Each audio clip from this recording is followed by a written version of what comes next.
Midoriya wasn't born a hero. He was forged in the same abusive hell as Cletus Cassidy.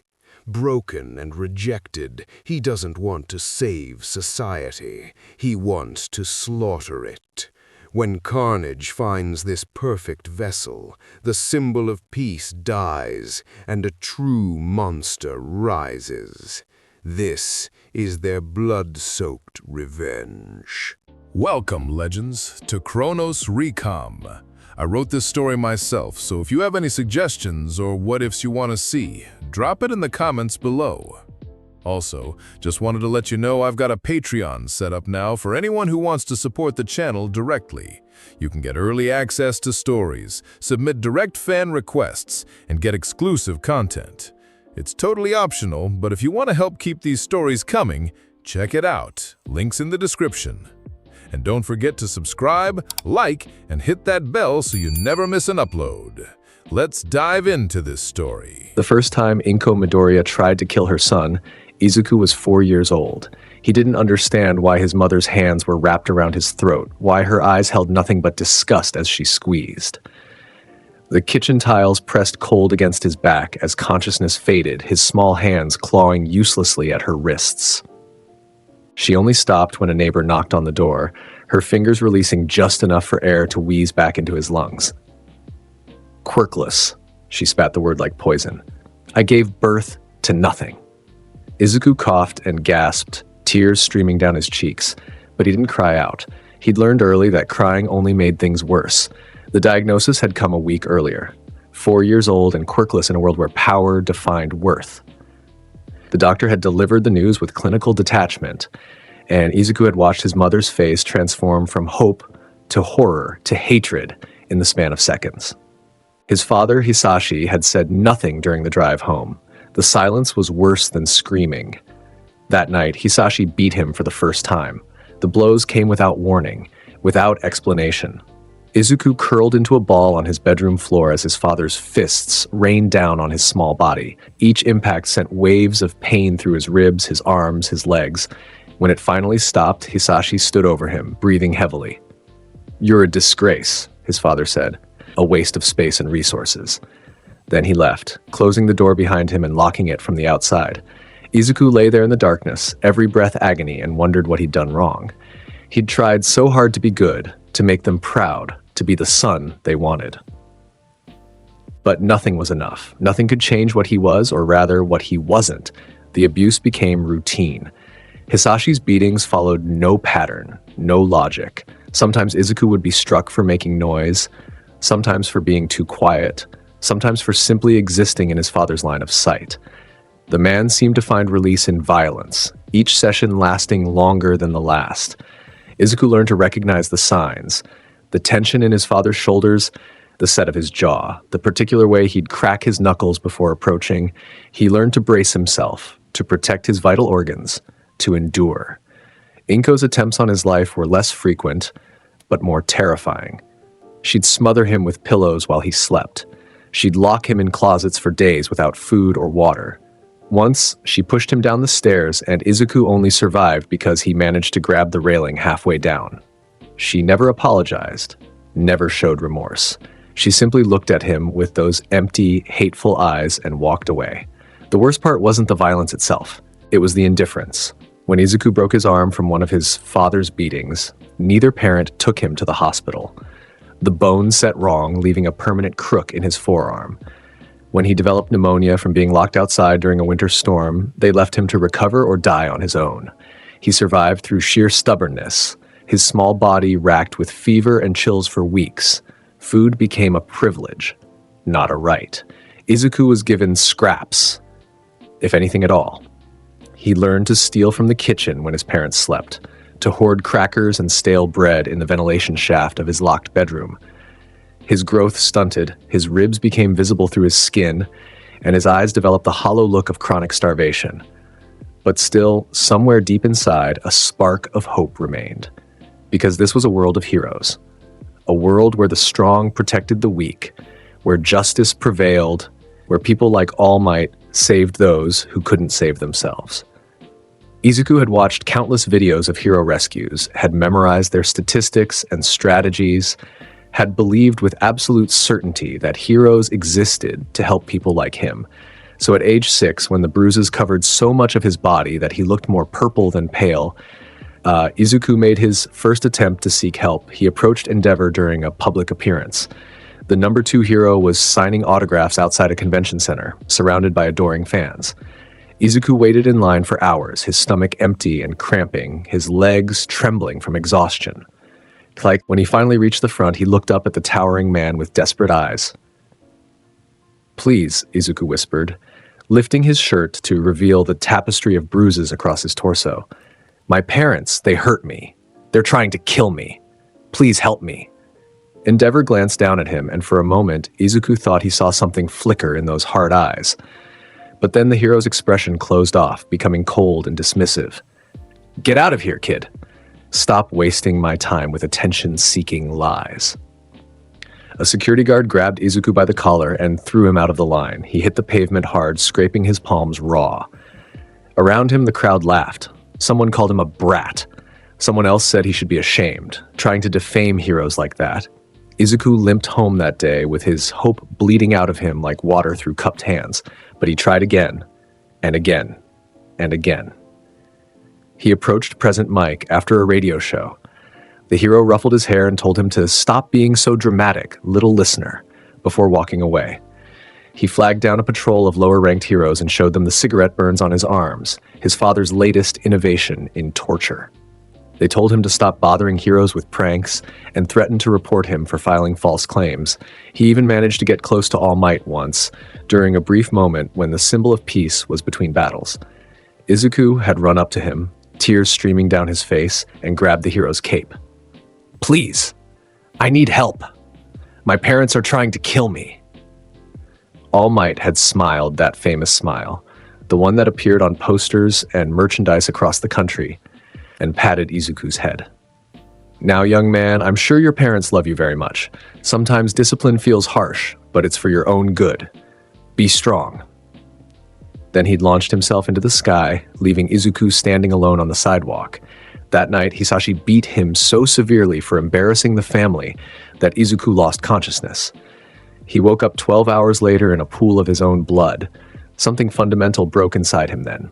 Not loudly, not dramatically, but with the quiet finality of a door closing forever. Heroes didn't save people like him. They saved civilians during villain attacks, pulled people from burning buildings, stopped robberies and assaults. But a quirkless child being tortured in his own home? That wasn't heroic enough. That wasn't public enough. That didn't come with cameras and praise and adoration. Heroes were performers, Izuku realized. They craved spotlight and glory. They wanted the easy rescues, the grateful masses, the merchandise deals. They didn't want to deal with the ugly, complicated reality of domestic abuse. They didn't want to see the bruises, the broken bones, the evidence of suffering that happened behind closed doors. The worship died in his heart like a candle snuffed out, and in its place, something darker began to grow. Izuku stopped trying to be saved. Instead, he started surviving with intent. He began stealing more efficiently, not just food, but money from his parents' wallets. He learned the schedules of local stores, the blind spots in their security cameras. He taught himself basic first aid from library books, setting his own broken fingers, cleaning his own wounds, stitching cuts with thread stolen from craft stores. And he studied. If heroes wouldn't help him, he'd help himself. And if he had to become strong to do it, then he'd become strong through knowledge. Quirkless didn't mean powerless. It just meant he'd have to work harder, smarter, more ruthlessly than anyone else. He devoured everything he could find about combat, about anatomy, about human physiology, and weak points. He learned where to strike to cause maximum pain, where to cut to sever tendons, how much pressure it took to crush a windpipe. The library became his sanctuary, the violence-filled pages of medical texts and martial arts manuals his education. At night, when his parents slept, he practiced. Shadowboxing in his locked room, working through kata he'd memorized from videos, conditioning his body despite the malnutrition.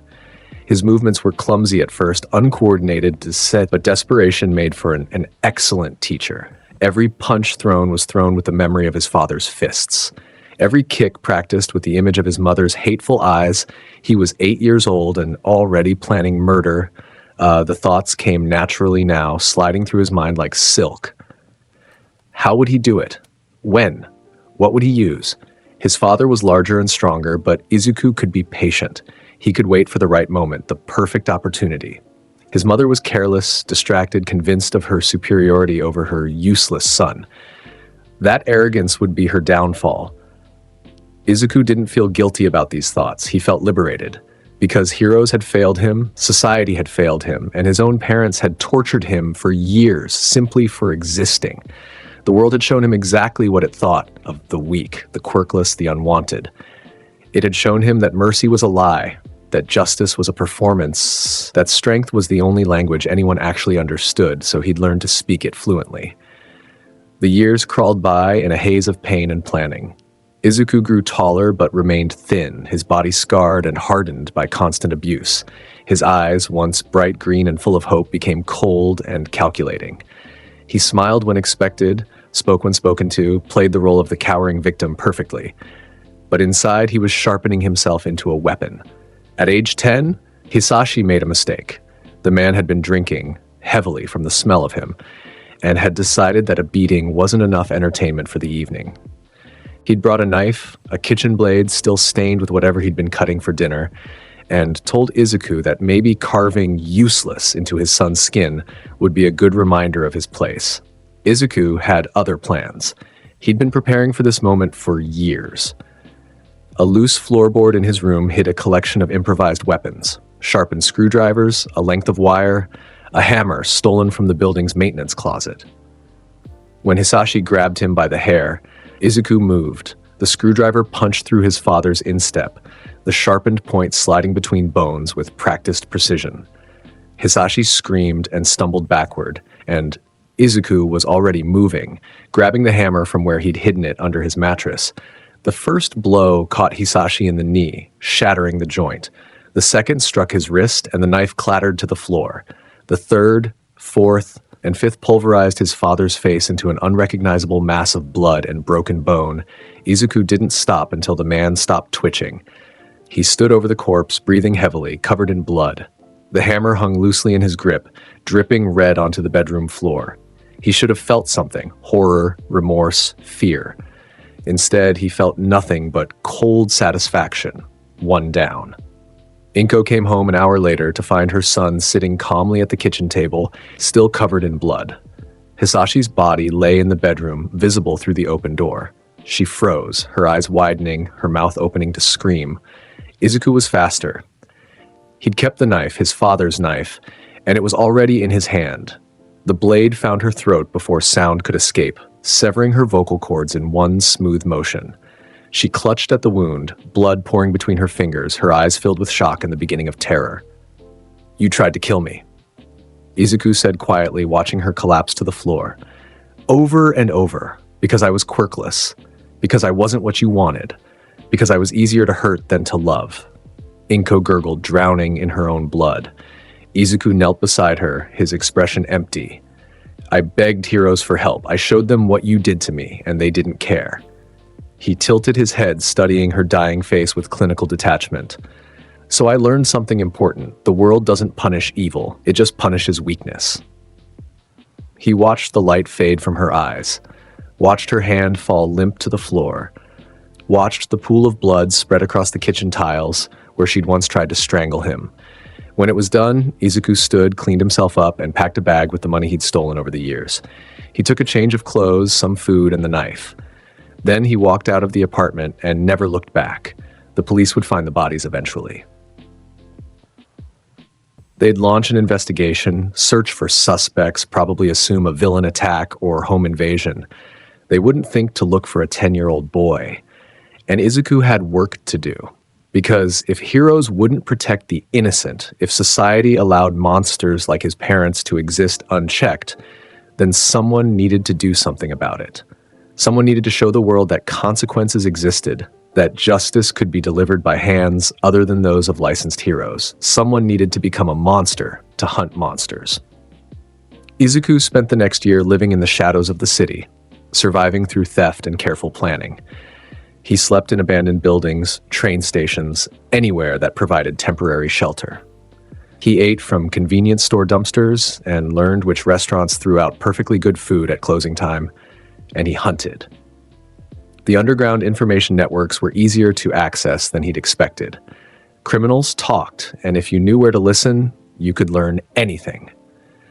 Izuku learned which heroes took bribes, which ones abused their positions, which ones hurt the people they claimed to protect. He learned about the hero who ran a protection racket in the shopping district, about the rescue hero who assaulted the civilians he saved, about the popular hero who'd covered up multiple deaths caused by his recklessness.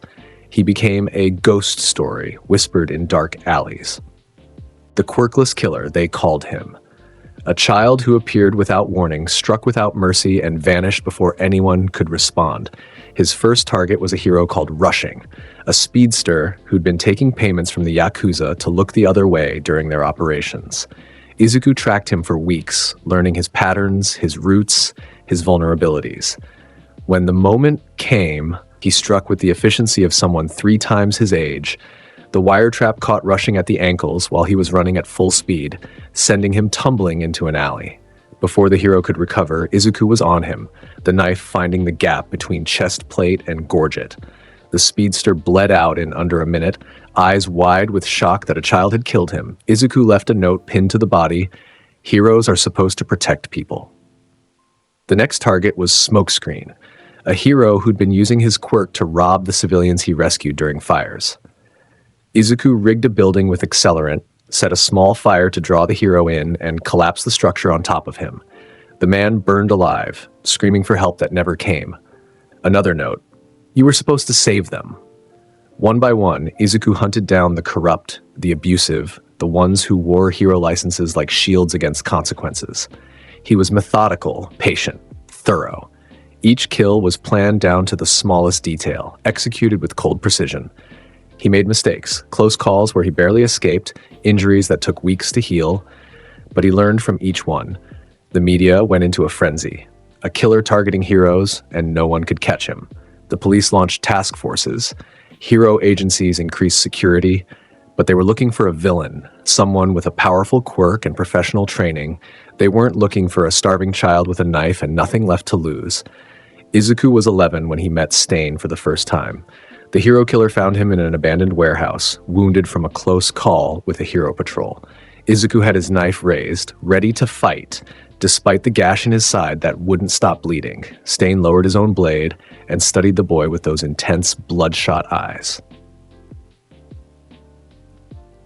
"You're the one they're calling the quirkless killer," he said. It wasn't a question. Izuku said nothing, waiting for the attack. But Stain simply sat down, keeping his distance, his posture non-threatening. "Why do you kill heroes?" the man asked. "Because they deserve it," Izuku replied, his voice flat. "They're frauds, performers. They care about fame and money, not justice, not protecting people." Stain nodded slowly.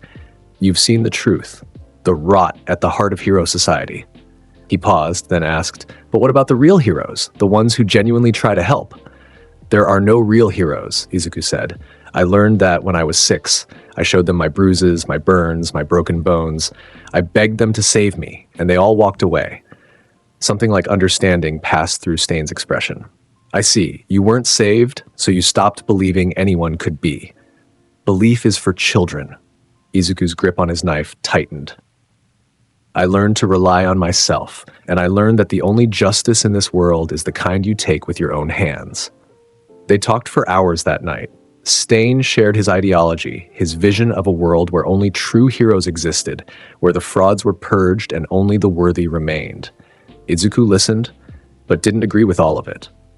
"You still believe heroes can exist," he said, "that some people are worthy of the title." "I don't. I think the entire system is poison. Heroes, villains, society itself, it's all built on lies. The strong prey on the weak and everyone pretends otherwise." "Then what's your goal?" Stain asked. "If you believe the system is irredeemable, what are you fighting for?" Izuku was quiet for a long moment. Then he said, "I'm not fighting for anything. I'm fighting against everything. Every hero who failed me, every person who looked away, every part of society that allows people like my parents to exist." His eyes were cold, empty. I don't want to fix the world.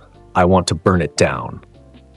Stain regarded him with something like sadness. You're young, too young for this kind of darkness. But I understand. He stood, sheathing his blade. We walk different paths, boy, but I respect your conviction. I hope you find what you're looking for, even if it's just destruction. He left Izuku there, alone in the darkness, bleeding and exhausted.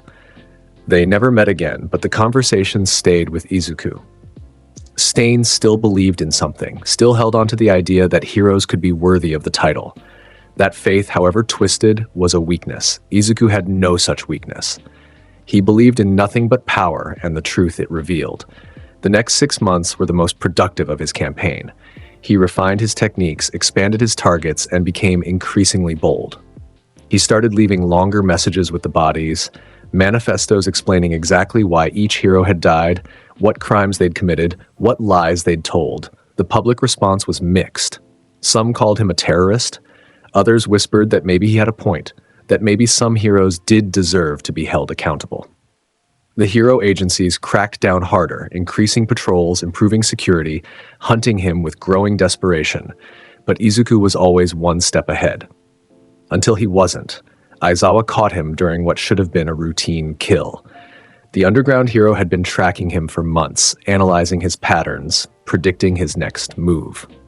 When Izuku cornered his target in a back alley, Aizawa was waiting. The capture scarf wrapped around him before he could react, binding his arms and legs. Izuku thrashed, trying to reach his knife, but the fabric tightened, immobilizing him completely. Aizawa's quirk erased any possibility of escape. Not that Izuku had a quirk to erase, but the hero didn't know that yet. "It's over," Aizawa said, his voice tired but firm. "You're coming with me." Izuku stared at him with those cold, empty eyes. "You're Eraserhead, the underground hero who actually tries to help people." He laughed bitterly. "Where were you 6 years ago? Where were you when I needed help?" Aizawa's expression didn't change, but something flickered in his eyes. "What are you talking about? I showed heroes my bruises, my burns, my broken bones. I begged them to save me from my parents." Izuku's voice was flat, emotionless. "They all walked away. All Might, Endeavor, Present Mike, dozens of others. They told me to stop lying, stop seeking attention, stop bothering them." He smiled, and it was a terrible thing. "So I stopped asking for help. I helped myself. Your parents are dead. I killed them when I was 10, just like I've killed every corrupt hero I could find since then." Izuku tilted his head. "You're going to arrest me now, lock me away, pretend that solves anything. But we both know the truth. Hero society failed me, and it'll fail others just like me. And eventually someone worse than me will appear." Aizawa was silent for a long moment. Then he said quietly, "You're right. The system failed you, but killing won't fix that." "I'm not trying to fix anything," Izuku replied. "I'm just making sure the monsters get what they deserve." The trial was brief and brutal. At age 12, Izuku Midoriya was convicted of 17 confirmed murders, all heroes, all documented with extensive evidence of corruption and abuse. The prosecution wanted to try him as an adult, to execute him or lock him away forever. The defense argued he was a victim of society's failures, that he deserved treatment and rehabilitation. Neither side truly understood what they were dealing with. The judge settled on a compromise that satisfied no one. Izuku would be sent to Tartarus Youth Detention, a maximum security facility for juvenile offenders with dangerous quirks. He'd remain there until his 18th birthday, at which point his case would be reevaluated. During the sentencing, Izuku showed no emotion. He simply stared at the judge with those empty green eyes and said, "This won't hold me forever." It was a promise, not a threat. Tartarus Youth Detention was everything a maximum security prison should be. Isolated, heavily guarded, designed to hold the most dangerous young criminals in the country. The facility sat on an artificial island, surrounded by ocean and monitored by dozens of heroes. Escape was considered impossible. Izuku arrived in reinforced restraints, his body searched thoroughly for weapons or contraband. They classified him as quirkless but extremely dangerous, noting his intelligence and capacity for violence. He was placed in solitary confinement for his own protection. The other inmates had families, friends, people they cared about. A child who'd murdered his own parents and 17 heroes would be a target. The cell was small, concrete, equipped with basic necessities and nothing else.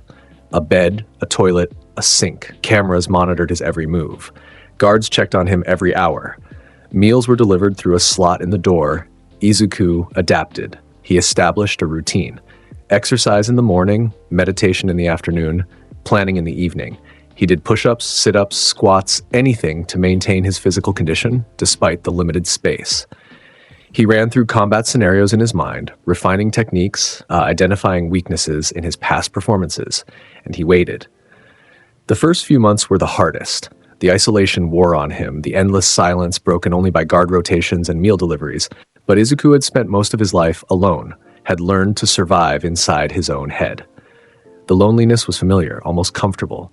Then, during one of his rare recreation periods in the facility's exercise yard, he met her. Himiko Toga. She was 13, just a year older than him, with ash blonde hair pulled into messy buns and eyes that gleamed with something wild and hungry. She'd been allowed into the yard at the same time due to a scheduling error, and the guards were too slow to separate them before they made contact. "You're the quirkless killer," she said excitedly, practically bouncing as she approached. "I've read all about you. You killed 17 heroes. That's so cool." Izuku studied her warily, looking for the angle, the trap, but her enthusiasm seemed genuine, if deeply disturbed. "Who are you?" "Himiko Toga." She grinned, showing slightly pointed canines.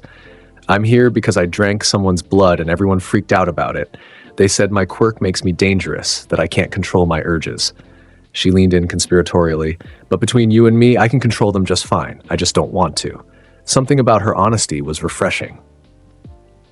Everyone else Izuku had encountered, heroes, police, lawyers, judges, had hidden behind lies and pretense. This girl wore her madness openly, proudly. "Why did you drink their blood?" he asked. "Because I loved them," Toga said brightly. "I wanted to become them, to be close to them. My quirk lets me transform into people if I drink their blood, so I thought, why not? But they didn't understand. Nobody understands that love and blood go together. You killed them." "Well, yeah. I got a little carried away."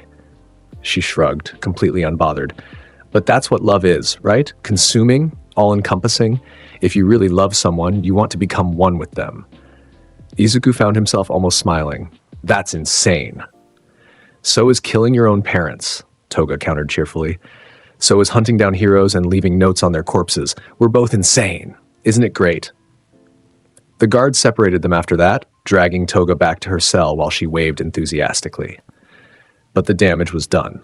For the first time since murdering his parents, Izuku had met someone who didn't judge him, didn't try to fix him, didn't pretend to understand while secretly fearing him. Toga simply accepted what he was. Embraced it, even.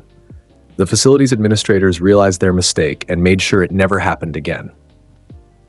But they couldn't control the letters. Toga had resources, connections, ways of smuggling messages through corrupt guards and sympathetic inmates. Within a week, Izuku received his first note, written in looping, energetic handwriting. "Dear quirkless killer, I need to get you a better nickname. I can't stop thinking about you. You're so interesting. Most people here are boring. They cry about their quirks, about being caught, about wanting to go home. But you don't care about any of that, do you? You're just waiting, planning. I can see it in your eyes. Tell me about the heroes you killed. What did they do? How did it feel? Did you smile when they died? I bet you did. Write back, please. I promise I won't bite. Unless you want me to, your new friend, Himiko." Izuku stared at the note for a long time. He should have ignored it, thrown it away, focused on his plans for eventual escape. Getting attached to anyone was a weakness, a vulnerability. But something about Toga's unfiltered madness called to him.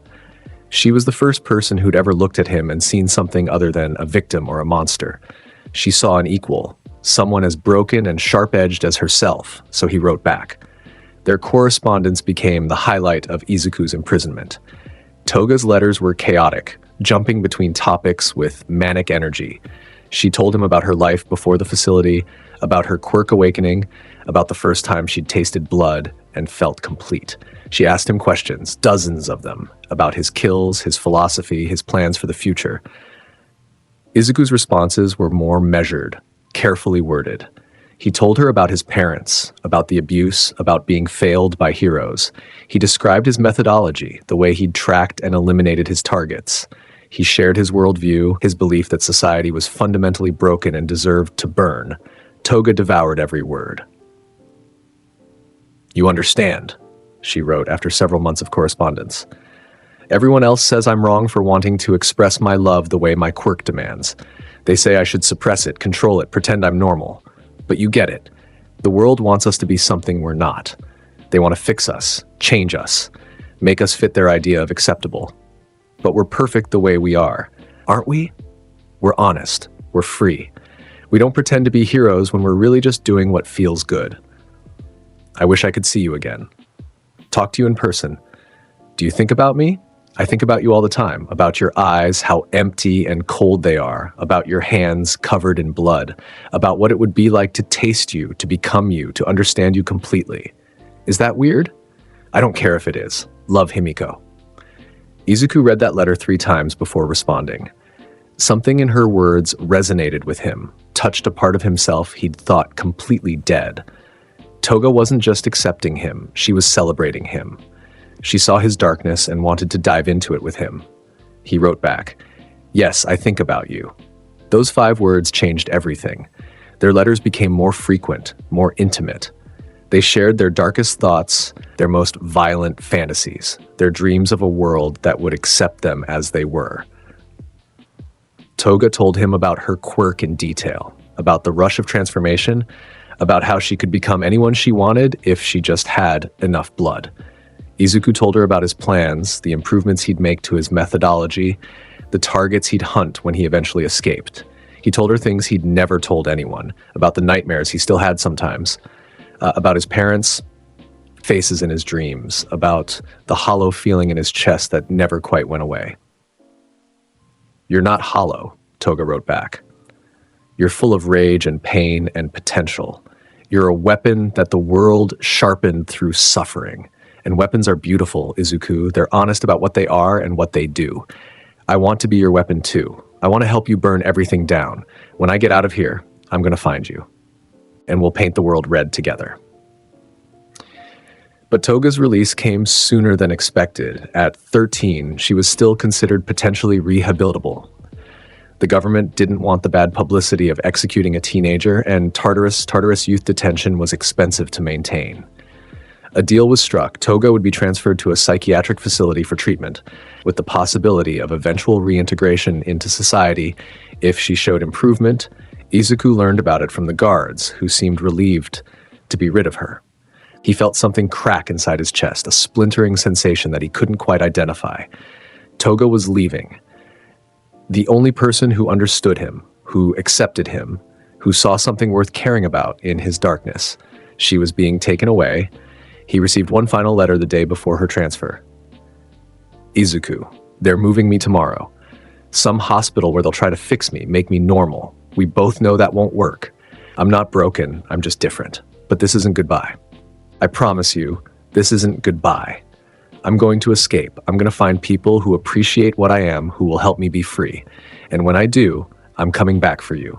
I don't care how long it takes. I don't care what I have to do. I'm going to break you out of this place. Wait for me, okay? Don't give up. Don't let them break you. You're mine, Izuku Midoriya, and I take care of what's mine. Forever yours, Himiko. P.S. I left you a gift. Check your mattress." Izuku tore apart his mattress that night and found a small vial of blood, her blood, wrapped in cloth and hidden in a tear in the fabric. She'd smuggled it to him somehow, left him a piece of herself. He held the vial carefully, studying the dark red liquid inside. A gift, a promise, a connection. He hid it in a crack in the wall behind his toilet, somewhere the guards wouldn't find during their searches, and he waited. The months after Toga's transfer were the darkest of Izuku's imprisonment. The isolation became suffocating without her letters to break the monotony. He fell into deeper darkness, his mind turning increasingly violent and unstable. The guards noticed the change, the way his eyes seemed to look through them rather than at them, the way he moved with predatory precision during exercise periods. They increased security around him, added more checks, more restrictions. Izuku didn't care. He was waiting for Toga's promise to manifest, waiting for rescue that might never come. And then, on a night exactly 1 year after Toga's transfer, something else arrived instead. Izuku woke to the sound of alarms. Not the standard security alerts, but something different. A breach warning, screaming through the facility's speakers. He sat up in his cell, instantly alert, his mind racing through possibilities. Then he felt it. A presence, alien and hungry, pressing against the edges of his awareness. Something was moving through the facility, something that didn't belong in this world. The lights flickered and Izuku heard screams. Guards, inmates, he couldn't tell which. His cell door blew open, torn off its hinges by an invisible force. Izuku rose to his feet, tense and ready, as something slithered into his cell. It was red. Liquid but solid, formless but purposeful. It moved like oil, like blood, like living tissue. As Izuku watched, it gathered itself into a vaguely humanoid shape, towering over him with a mass that seemed to shift and writhe with its own alien biology. Then it spoke, and its voice was like grinding metal and screaming wind and laughing madness all at once. Finally, a suitable host. Izuku didn't flinch. He'd stared down death too many times to fear it now. "What are you?" "I am Carnage." The entity rippled, surging closer. "I am chaos. I am freedom. I am everything your world fears." "Where did you come from?" "Another world, another reality, a portal, an accident, a cosmic mistake." The mass that called itself Carnage seemed to study him with senses beyond sight. "I have searched this facility for the perfect partner. The others were weak, afraid, clinging to morality and mercy." The entity flowed closer until it was inches from Izuku's face. "But you are different. You are empty of hope, full of rage. You want to burn this world down." "Yes," Izuku said simply, "I do." "Then we are matched." Carnage's voice held something like satisfaction. "I need a host. You need power. Together we will be unstoppable." Izuku considered this for a long moment, an alien entity offering him power in exchange for bonding with his body. It should have terrified him. Instead, he felt only cold calculation. "What do you get out of this?" he asked. "Purpose, entertainment, a partner who shares my vision." Carnage rippled with what might have been excitement. "I am not a parasite. I am not here to control you.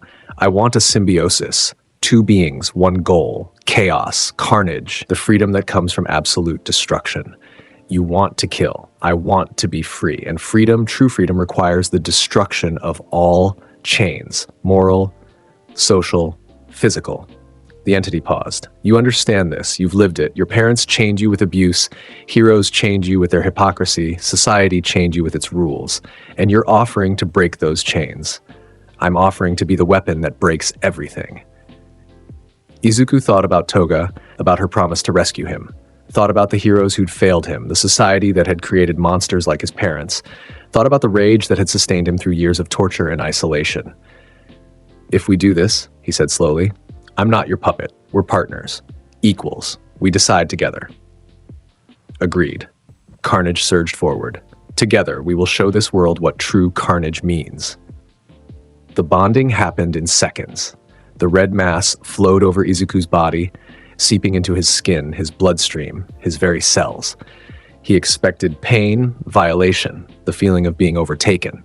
Instead, he felt completion. The symbiote merged with him at the cellular level, its alien biology integrating perfectly with his human form. Izuku gasped as sensations flooded through him, strength beyond anything he'd imagined, speed that made his previous movements seem glacial, the ability to reshape his body into weapons and armor at will. But more than the physical power, he felt Carnage's consciousness merging with his own. Not controlling, not dominating, but joining. Two minds, two sets of thoughts, operating in perfect synchronization. "This is better than I hoped," Carnage's voice echoed through Izuku's mind. "We fit together perfectly. No resistance, no conflict." Izuku looked down at his hands and watched them shift, the skin rippling into red and black biomass before returning to normal. "We're one being now." "Yes, but still two minds. You remain yourself, I remain myself. We simply share purpose." "Then let's put that purpose into action." Izuku smiled, and it was a terrible thing, full of sharp edges and dark promise. "Let's get out of here." The escape from Tartarus Youth Detention would be remembered as one of the worst disasters in the facility's history. Izuku, now bonded with Carnage, moved through the prison like a force of nature. The symbiote's power exceeded his wildest expectations. He was strong enough to tear through reinforced steel, fast enough to dodge bullets, resilient enough to shrug off quirk attacks that should have been lethal. The first guards to encounter him died quickly. Izuku's body morphed, extending bladed tendrils that pierced through their armor like paper.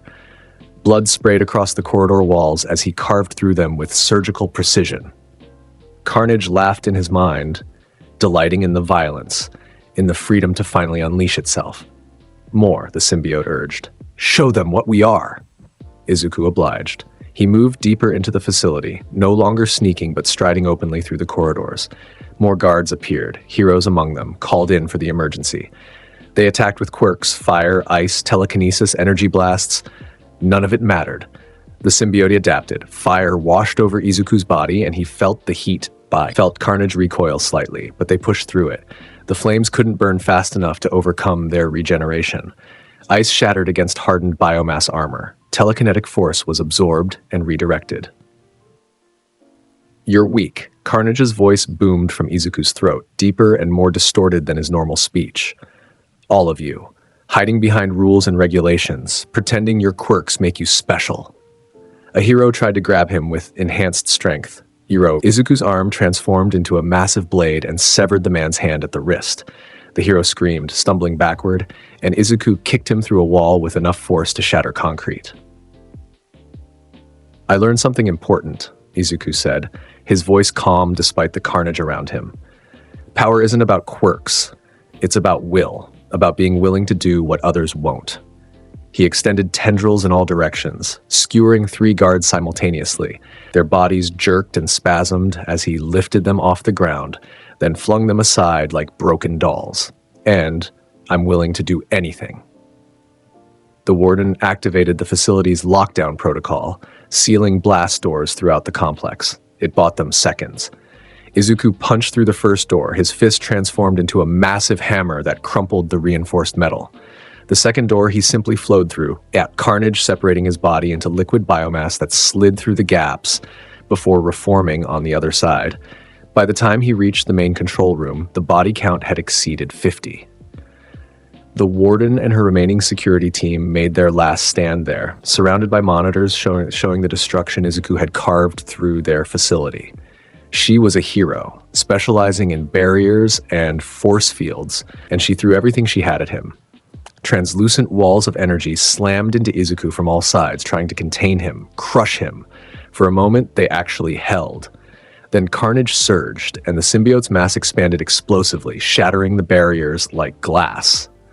Impressive, Carnage said through Izuku's mouth. But not enough. Izuku extended a dozen tendrils, each one sharpened to a molecular edge. They pierced through the remaining guards in a single coordinated strike, dropping them all instantly. The warden stumbled backward, her quirk exhausted, her face pale with terror. Please, she whispered. You don't have to do this. Izuku tilted his head, studying her with those cold green eyes. You're right, I don't have to. He paused. I want to. The tendril took her through the heart. Quick, clean. She died with a look of betrayal on her face, as if she'd expected mercy from a monster. Izuku left her there and moved toward the facility's outer wall.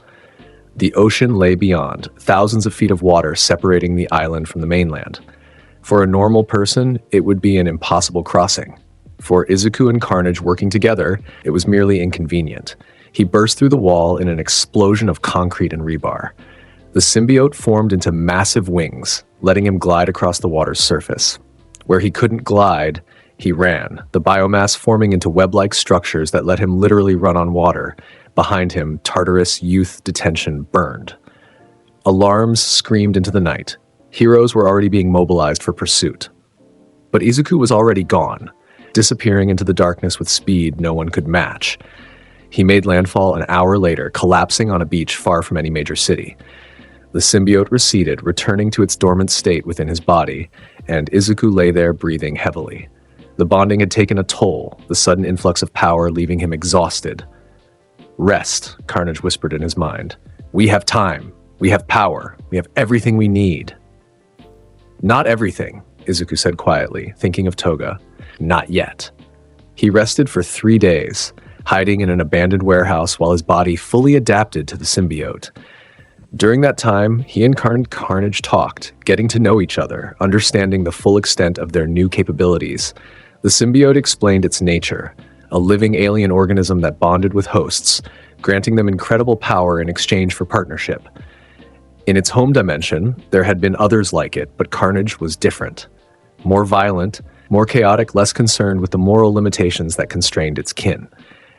"I don't want to be a hero," Carnage said. "I don't want to save people or protect the innocent. I want to be free, to revel in chaos, to show the world what true power looks like." "Good," Izuku replied, "because I have a list of heroes who need to die, and an entire society that needs to learn fear." Then we're in agreement. They tested the extent of their abilities. Izuku learned to shift his body at will, forming blades, hammers, shields, projectiles. He could extend tendrils up to 50 feet, each one capable of lifting tons. His strength had increased exponentially. He could punch through concrete, lift cars, tear steel like paper, but it was the regeneration that impressed him most. Carnage could heal almost any wound in seconds, as long as Izuku's body had enough biomass to work with. Bullets pushed themselves out of his flesh as tissue knitted back together. Cuts sealed instantly. Even lost limbs could be regrown, though that took longer and required more energy. The traditional weaknesses, intense heat and sonic vibrations, were present but manageable. Fire hurt, made the symbiote recoil, but they could push through it with enough will. Sonic attacks were more problematic, causing the biomass to destabilize, but Carnage assured him they could build resistance through exposure. "We'll train," the symbiote said. "Adapt. Overcome. Nothing will stop us."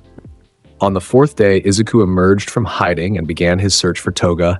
He had no idea where she was, whether she'd escaped her psychiatric facility or was still imprisoned there. But he had resources now.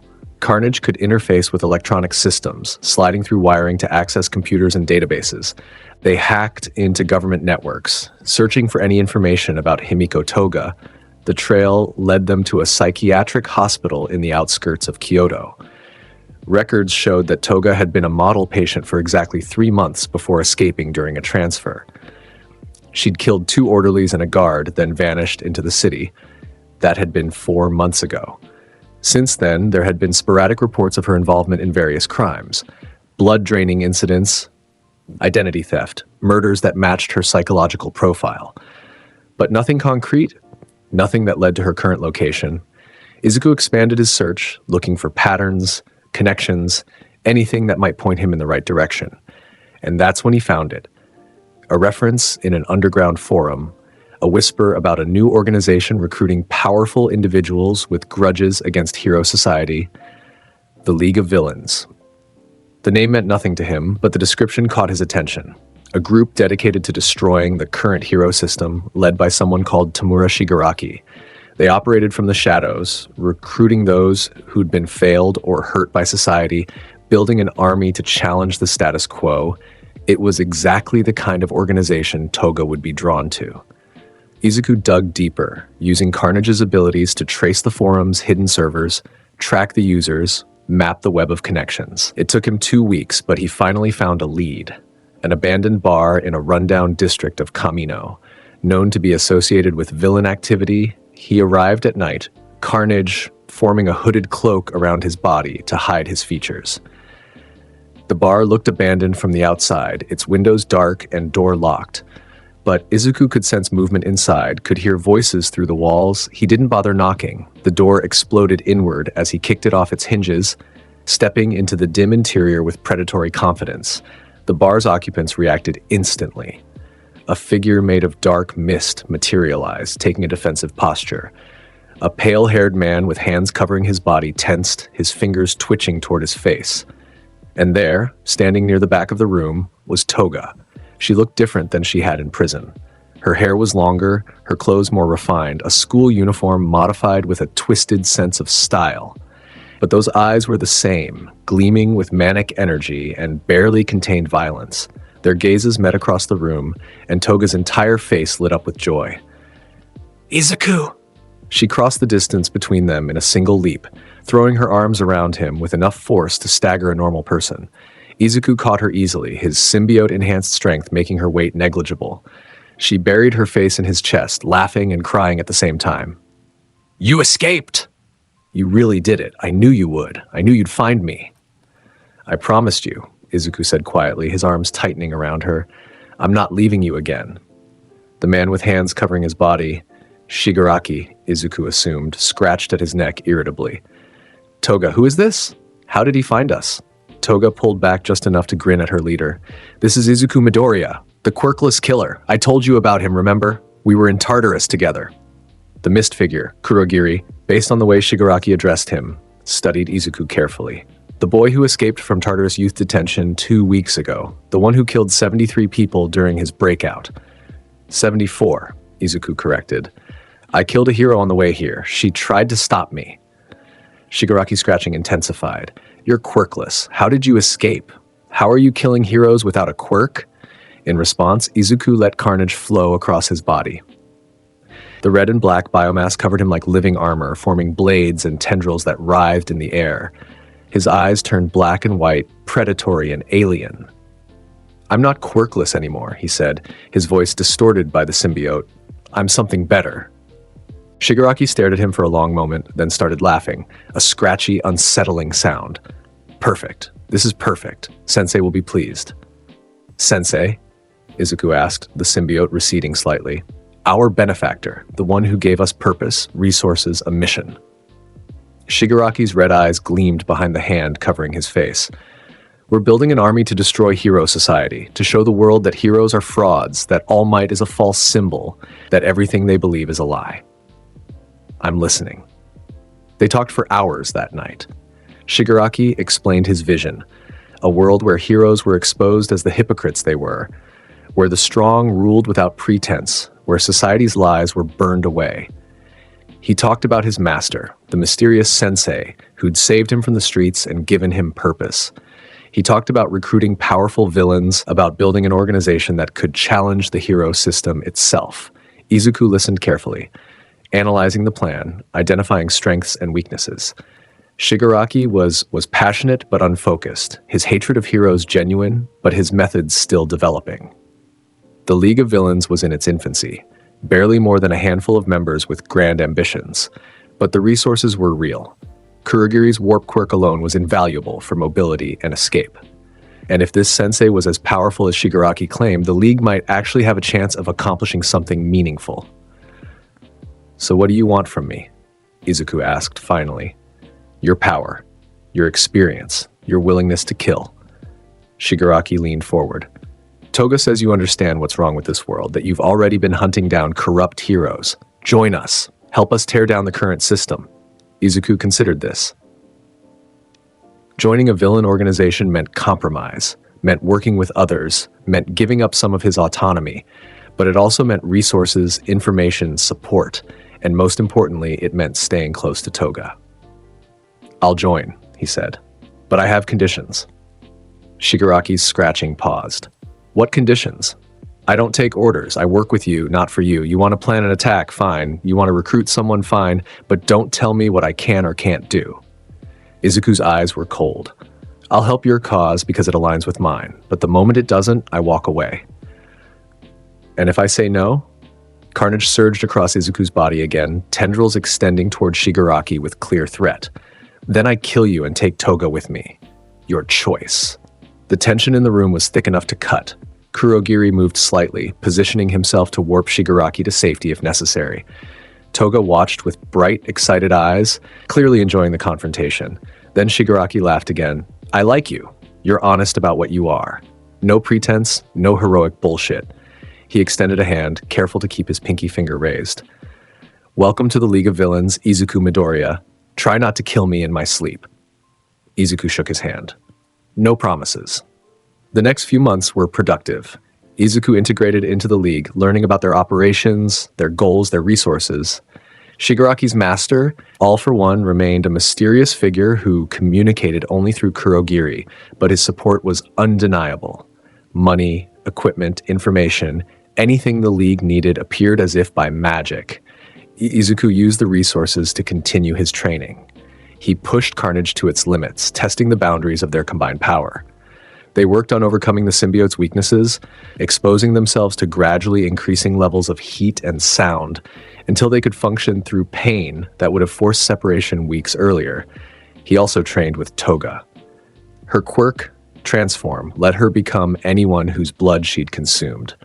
Combined with Izuku's combat skills and Carnage's power, they made a terrifying team. They sparred regularly, Toga learning from Izuku's experience while he adapted to fighting someone who could change shape and strategy mid-battle. Their relationship deepened during this time.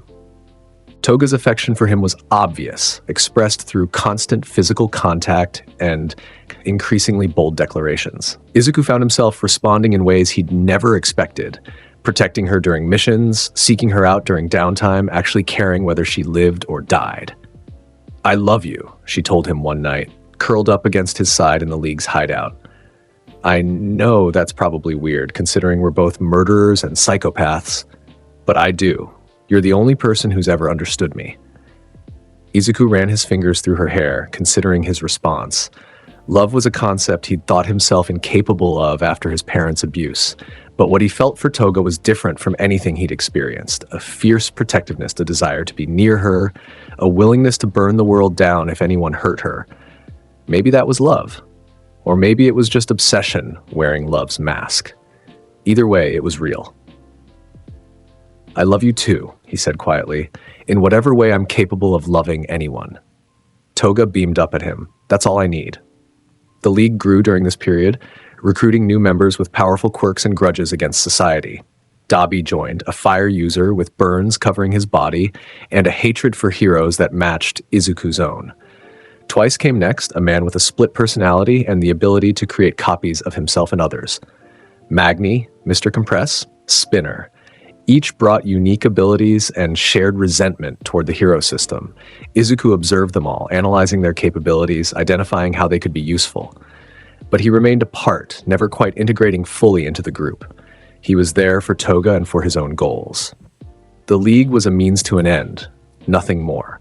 Shigaraki planned the League's first major attack carefully.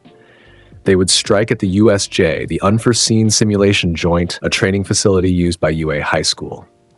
The plan was to attack during a class session, to show the world that even the prestigious Hero Academy wasn't safe, to kill All Might and prove that the symbol of peace could fall. Izuku had his own objectives. He wanted to kill students, not because they'd personally wronged him, but because they represented everything he despised about hero society. Children raised to believe they were special, training to become the next generation of hypocrites and frauds. They deserved to understand fear, to feel helpless, to die knowing their dreams meant nothing. "Are you sure about this?" Carnage asked as they prepared for the attack. "Killing children will make you a monster in the eyes of the world." "I'm already a monster," Izuku replied. "I became one the night I killed my parents. This just makes it official." The day of the USJ attack arrived. Class 1A of UA High School boarded a bus to the training facility, excited and nervous about their first rescue training exercise. They had no idea what was waiting for them. Kurogiri opened portals throughout the facility, depositing League members at strategic locations. Izuku emerged in the central plaza, Carnage fully manifested, his body a writhing mass of red and black. The students saw him and froze. "What is that?" one of them whispered. Izuku smiled, showing too many teeth. "Your death." He moved. His first target was the closest student, a boy with a tape quirk. The boy tried to restrain him, but Izuku's tendril sliced through the tape and impaled the student through the chest. The boy's eyes went wide with shock, blood bubbling from his mouth. Izuku withdrew his tendril and let the body fall. The other students screamed, scattering in panic. But Izuku was faster. He caught another student, a girl with earphone jacks, and slammed her against the ground hard enough to crack concrete. Her skull shattered like an egg. More. Carnage urged. "Show them true." A boy with a hardening quirk tried to fight back, his skin turning to stone. Izuku grabbed him, his strength enhanced by Carnage, and simply squeezed. The hardening quirk couldn't withstand the pressure. Bones shattered, organs ruptured, and the boy died screaming. 13, the space hero supervising the class, tried to use her black hole quirk to suck Izuku in. He responded by firing projectile spikes from his body, dozens of them, shredding her suit and the flesh beneath. She collapsed, dying, and Izuku stepped over her body without a second glance. The students who could move tried to flee, but Kurogiri's portals had separated them throughout the facility. Izuku hunted them methodically, killing each one he found. A boy with an engine quirk tried to run. Izuku extended a tendril that caught him mid-stride, yanking him back. The boy's neck snapped with an audible crack. A girl with a frog quirk tried to hide in the water zone. Izuku found her anyway, dragging her out and drowning her in the shallows while she struggled uselessly. Each death was efficient, brutal, and utterly without mercy. Toga joined him halfway through, giggling as she stabbed a student who'd been hiding behind debris. "This is amazing, Izuku. They're so scared." "Good. They should be." Together, they carved through Class 1A. Izuku's power made him unstoppable, and Toga's quirk let her impersonate fallen students, luring others into traps. Aizawa arrived, his capture weapon ready, his quirk activated. But when he saw the carnage, the bodies of his students scattered across the plaza, his composure cracked. "You," he breathed, recognizing Izuku despite the symbiote. "The hero hunter." "Hello, Eraserhead," Izuku said pleasantly. "Remember me? You were supposed to be in Tartarus. I left, and I brought a friend." Izuku attacked with speed that Aizawa couldn't match. The teacher's quirk didn't work on Carnage. It wasn't a quirk, it was something else entirely. His capture weapon wrapped around Izuku, but Carnage simply absorbed it. Aizawa fought with everything he had, using his combat training and experience to stay alive. But Izuku was stronger, faster, and utterly relentless. A blade formed from Izuku's arm, and he drove it through Aizawa's shoulder. The teacher grunted in pain, trying to create distance, but Izuku was on him again, slashing across his chest, his arms, his legs. "You captured me once," Izuku said, his voice distorted by Carnage. "You thought you were saving people by locking me away, but you were just delaying the inevitable." He grabbed Aizawa's arm and broke it with a sickening snap. Then the other arm, then his legs. Aizawa screamed, collapsing, unable to fight back. Izuku leaned close. "I'm going to let you live. I want you to remember this day. I want you to remember that you failed to protect your students, that you failed as a hero." He stood, leaving Aizawa broken and bleeding on the ground. The portal opened, and All Might arrived. The symbol of peace took in the scene. The dead students, the wounded Aizawa, the monster standing in the center of it all, and his face twisted with rage and grief. "You," All Might said, his voice shaking, "you did this." "Yes," Izuku said simply, and I enjoyed every second of it. All Might's power exploded outward, the wind from his presence alone knocking debris aside. "I'll kill you. Try." The symbol of peace moved with speed that should have been impossible, his fist aimed at Izuku's head. But Carnage had warned him, and Izuku dodged, the punch cratering the ground where he'd been standing. "He's strong," Carnage observed. "Be careful." All Might followed up with a barrage of punches, each one capable of destroying buildings. Izuku blocked what he could, dodged the rest, using Carnage's regeneration to heal the damage he couldn't avoid. "You're fast," All Might growled. "But not fast enough." A punch caught Izuku in the ribs, sending him flying across the plaza. He crashed through a wall, felt bones break and organs rupture. Then Carnage healed him and he stood up. "That hurt," Izuku admitted. "Good. I was worried this would be boring." He launched himself at All Might, his body transforming into a mass of blades and tendrils. They collided with a shockwave that shattered windows across the facility. All Might was stronger, but Izuku was more versatile. He used Carnage's abilities to create weapons, to shift his body's density, to attack from multiple angles simultaneously. They fought across the facility, destroying everything in their path. All Might's punches leveled entire zones. Izuku's strikes carved through steel and concrete like paper. "Why are you doing this?" All Might demanded between attacks. "These were children." "Children who would have grown into heroes," Izuku replied. "Heroes who would have perpetuated the same corrupt system. I'm simply pruning the tree before it can grow." "They were innocent." "No one is innocent in hero society. Everyone perpetuates the lie." All Might roared, his power surging. "I'll stop you, villain. I'll save." "Save what?"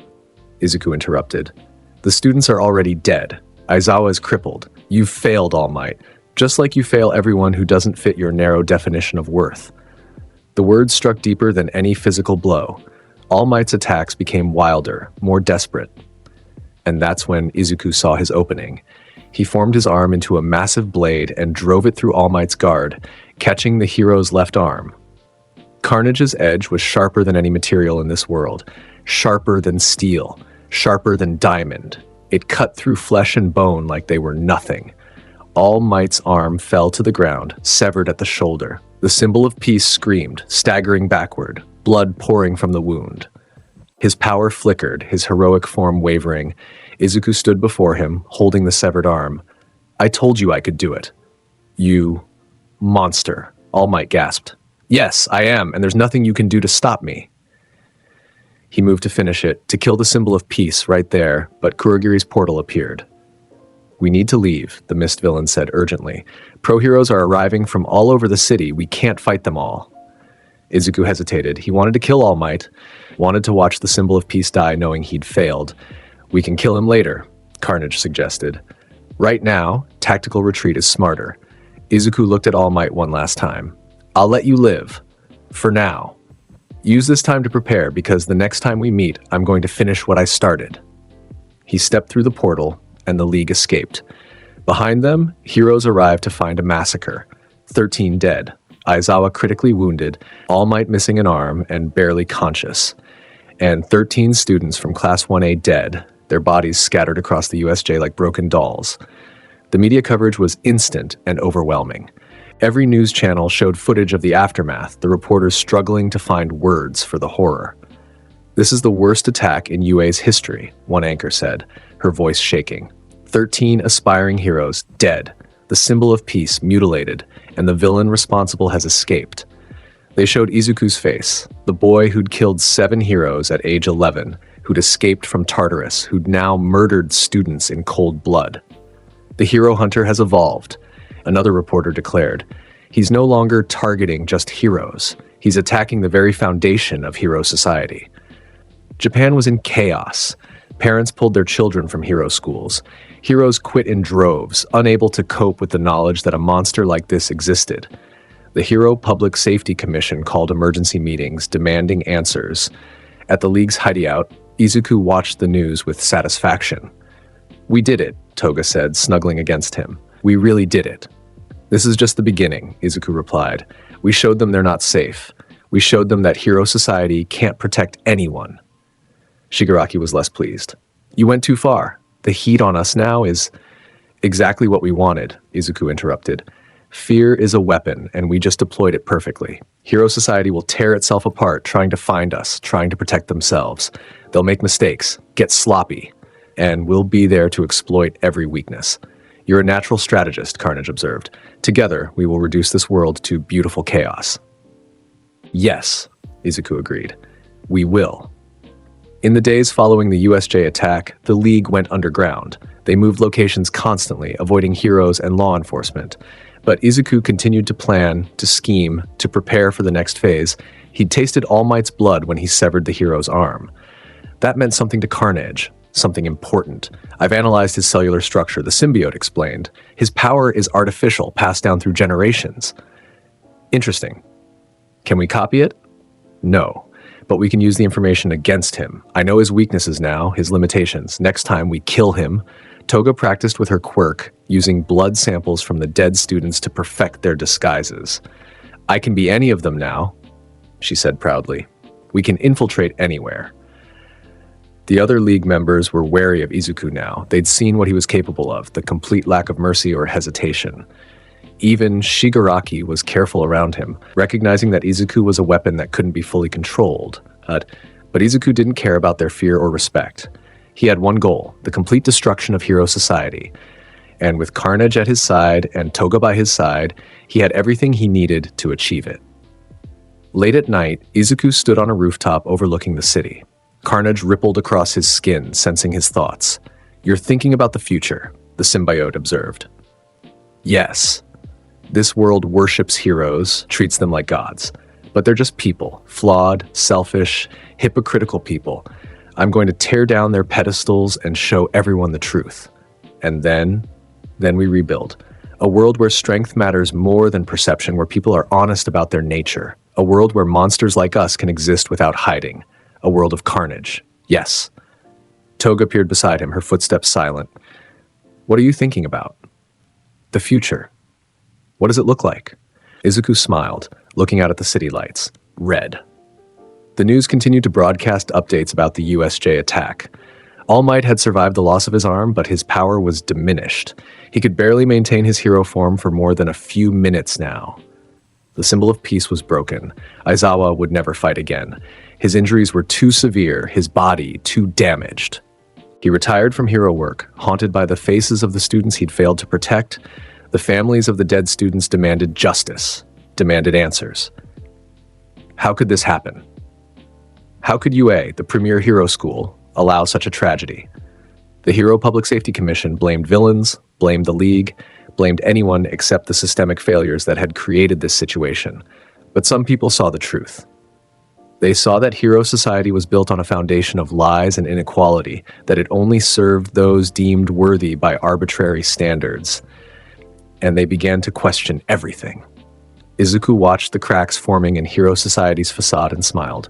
"It's working," he said to Carnage. "We planted the seed of doubt, and now it's growing. They're starting to understand," the symbiote agreed, "starting to see the world the way we do. Soon, there will be more like us. More people who reject the lie of heroes and embrace their true nature.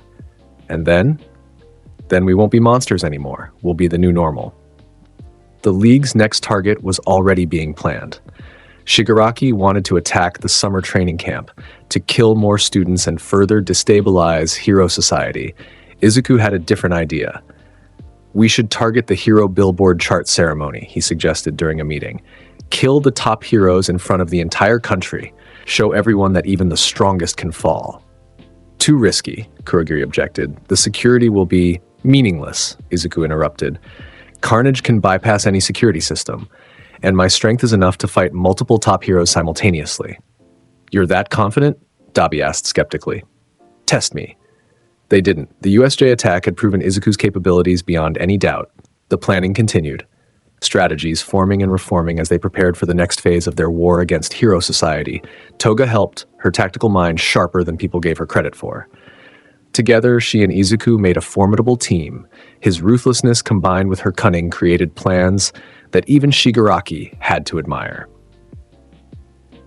"You two are perfect for each other," Twice observed one day, "like two halves of the same psychotic coin." "Thank you," Toga and Izuku said simultaneously, then looked at each other and laughed. At night, they would lie together in the darkness, talking about their dreams for the future. "When this is all over," Toga whispered, "when we've destroyed Hero Society and rebuilt the world, what will we do?" "Whatever we want," Izuku replied. "We'll be free, truly free. I want to stay with you forever. I want to become you completely. You already are a part of me." She smiled, pressing closer. "Good." Carnage observed their interaction with something resembling approval. The symbiote didn't understand love, not really, but it recognized that Toga made Izuku stronger, more focused, and that was valuable.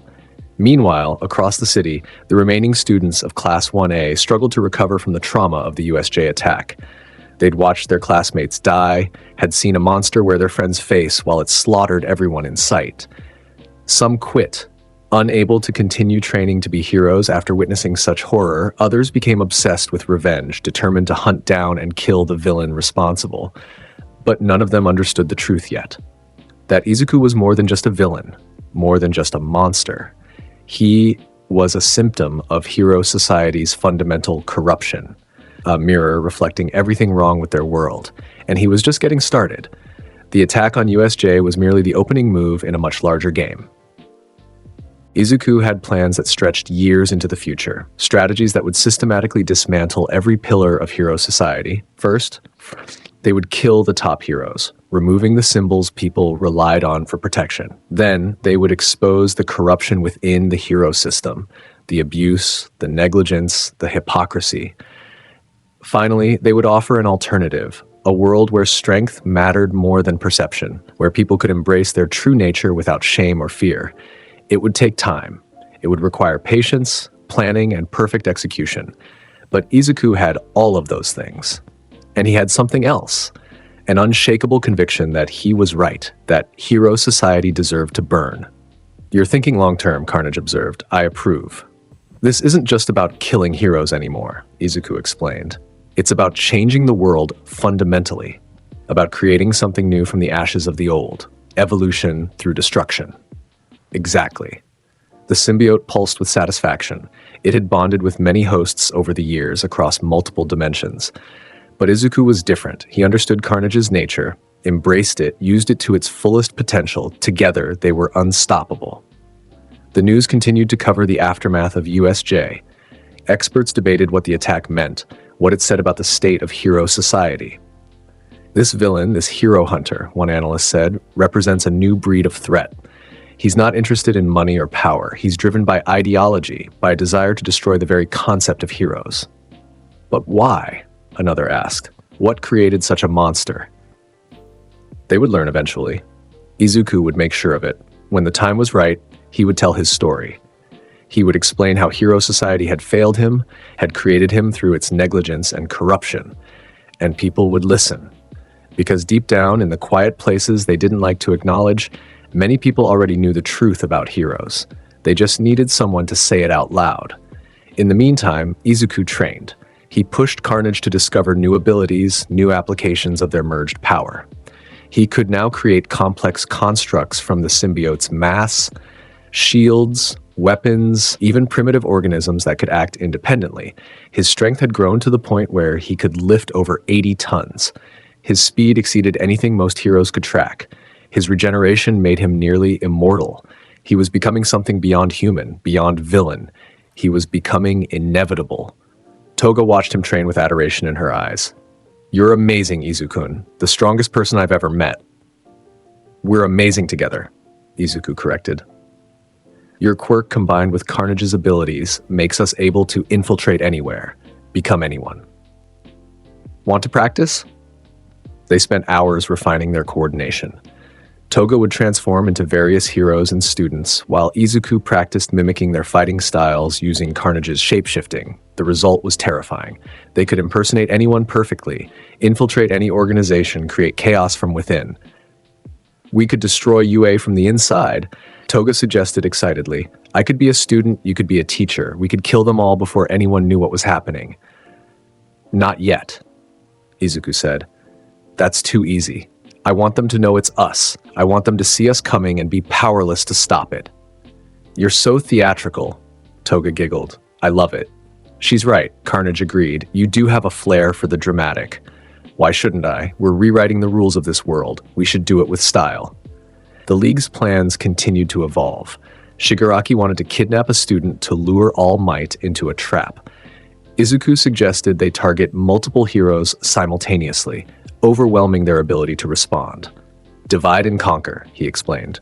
If we strike at several locations at once, the heroes won't know where to focus their efforts. We can pick them off one by one. That requires more people than we have, Kurogiri pointed out. Then, we recruit more. There are plenty of people who hate hero society. We just need to find them and show them we're serious. Over the following weeks, the League expanded. New members joined, drawn by the promise of bringing down the corrupt hero system. Each new recruit was tested, pushed to prove their commitment. Those who hesitated or showed weakness were eliminated. Those who embraced the League's vision were welcomed.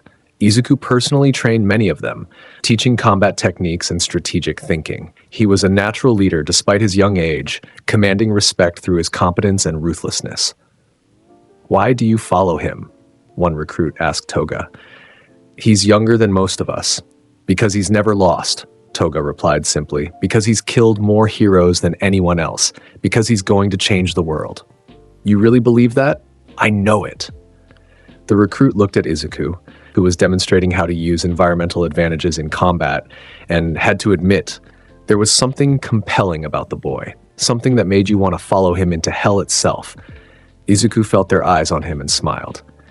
He was building an army, piece by piece, recruit by recruit, and when it was ready, they would unleash it on hero society with devastating force.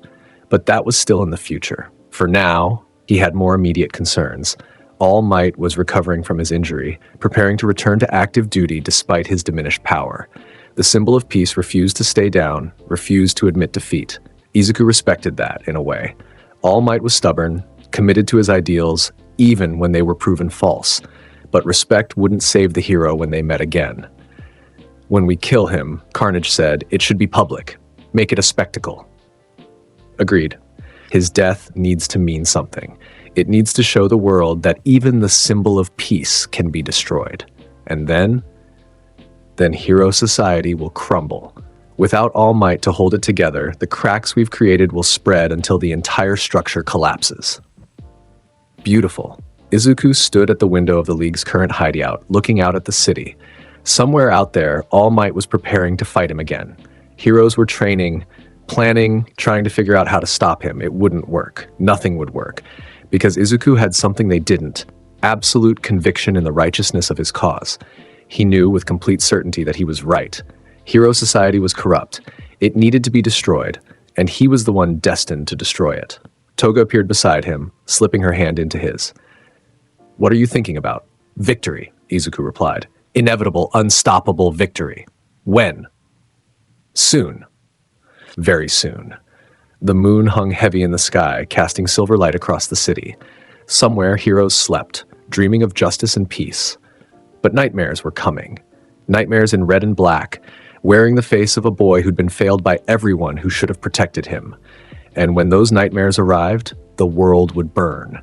Carnage pulsed in agreement, hungry for the chaos to come. The story of Izuku Midoriya, the boy who bonded with an alien symbiote and became the world's most terrifying villain, was just beginning. He'd killed his parents. He'd murdered 7 heroes. He'd massacred students at USJ and crippled the symbol of peace. But all of that was merely the prologue to the real story, the systematic destruction of hero society and the birth of something new from its ashes. And when those nightmares arrived, the world would burn. The first domino fell 3 days after the USJ massacre. Backdraft, a rescue hero known for his water manipulation quirk, was found dead in his own apartment. His body had been drained of blood, his chest cavity hollowed out by something that had burrowed through him from the inside. The walls were painted with a single message in crimson: heroes don't save everyone. The second domino fell 12 hours later. Death Arms, a hero who specialized in strength-based rescue operations, was discovered torn apart in an alley behind his agency. Witnesses reported seeing a figure in red and black, moving with inhuman speed, literally pulling the hero into pieces while he screamed for help that never came. The third, fourth, and fifth dominoes fell simultaneously across different districts of Tokyo. Native, a hero who'd been patrolling the Hosu district. Manual, a water-based hero working the downtown area. Gunhead, a martial arts specialist stationed in the commercial sector. All dead within the same hour, their bodies displaying the same brutal efficiency. Japan's hero society began to fracture. The Hero Public Safety Commission called an emergency meeting, assembling the top 50 heroes in a fortified conference center. Armed guards patrolled every entrance. Quirk-suppressing technology lined the walls. They thought they were safe. They were wrong. Izuku watched from a nearby rooftop, carnage rippling across his skin in anticipation. Beside him, Toga vibrated with barely contained excitement, her fingers drumming against her knives. There are so many heroes in one place, she whispered. We could kill them all right now. No, Izuku said calmly. That would be too quick, too merciful. I want them to feel what I felt, the slow realization that no one is coming to save them, that their precious society has failed them, just like it failed me. Wise, Carnage agreed. Fear is a weapon. Use it. The meeting inside was chaotic. Heroes shouted over each other, demanding action, demanding answers, demanding someone tell them how to stop the monster that was systematically hunting them down. We need to evacuate the city, one hero shouted. And go where? Another countered. He's already proven he can strike anywhere. Running won't save us. Then we fight. We mobilize every hero in Japan and hunt him down. With what casualties? He killed 13 students and crippled Eraserhead without breaking a sweat. He took All Might's arm. What makes you think we stand a chance? The arguing intensified until the commission's president slammed her hand on the table, silencing them. Enough. We need strategy, not panic. She activated a holographic display showing Izuku's known locations and attack patterns. The villain operates with precision. Each kill is calculated, methodical. He's targeting heroes specifically, which means the lights went out. In the darkness, Carnage's voice echoed through the conference room, amplified by the symbiote's control over the building speaker system. "Hello, heroes. Did you miss me?" Panic erupted. Heroes activated their quirks, illuminating the room with fire, electricity, light-based abilities. But there was nothing there. No villain, no attack, just that terrible voice. "I'm not here to kill you. Not yet. I'm here to deliver a message." The holographic display flickered to life, showing footage from the USJ attack. The heroes watched in horror as the recording showed Izuku tearing through their colleagues, through students, with ruthless efficiency. "You call yourselves heroes, protectors, symbols of peace and justice." The voice dripped with contempt. "But where were you when I needed protection? Where was your justice when I showed you my bruises, my burns, my broken bones?" The footage shifted, showing a young Izuku approaching Endeavor, lifting his shirt to reveal abuse, showing him trying to get All Might's attention, showing him being dismissed, ignored, thrown aside by hero after hero. "I begged you to save me, all of you, and you walked away." Some heroes in the room shifted uncomfortably, recognizing themselves in the footage.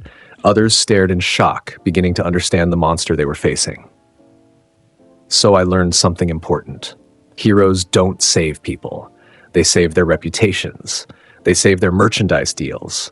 They save their public image. But they don't save children being tortured in their own homes. The footage showed Izuku's parents' bodies, showed the years of abuse documented in medical records that heroes had ignored, showed the systematic failure of every adult who should have protected him. This is what you created, a monster born from your negligence, and now that monster is coming for you. The lights came back on. The holographic display shut down. In the sudden silence, the heroes looked at each other with a mixture of fear, guilt, and grim determination. "He's right," one hero said quietly. "We failed that boy." "It doesn't matter," Endeavor roared, flames igniting around him. "Whatever happened to him, whatever we did or didn't do, it doesn't justify what he's become. We stop him by any means necessary." "Agreed," the commission president said, her voice cold. "Guilt doesn't matter. What matters is neutralizing the threat. I'm authorizing lethal force. This villain dies." From his rooftop perch, Izuku smiled. "They've made their choice," he said to Toga. "Now we make ours." Over the next week, Izuku escalated his campaign to levels that shocked even the most hardened heroes. He didn't just kill anymore. He hunted. Mount Lady was the first to experience this new terror.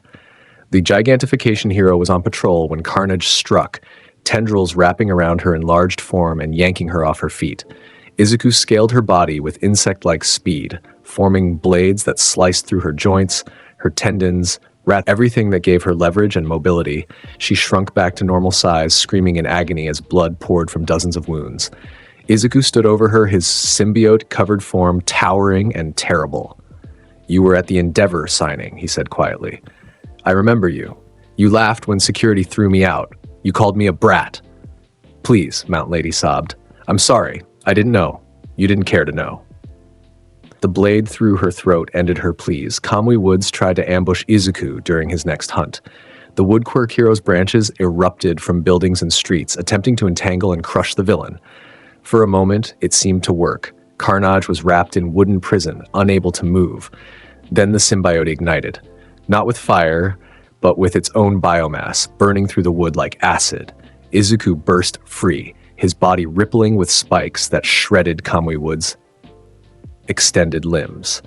The hero screamed as his quirk was literally torn away from him, branches snapping and splintering. Izuku didn't finish him quickly. He wanted this one to suffer, to understand what it meant to be helpless while others watched and did nothing. He broke Kamui Woods systematically, fingers first, then hands, then arms, working his way up while the hero begged for mercy that never came. When death finally arrived, it was almost a kindness. The media coverage became frenzied. Every channel showed footage of the attacks, analysts desperately trying to understand how to stop Carnage. Psychologists debated whether negotiation was possible. Military experts discussed deployment of armed forces.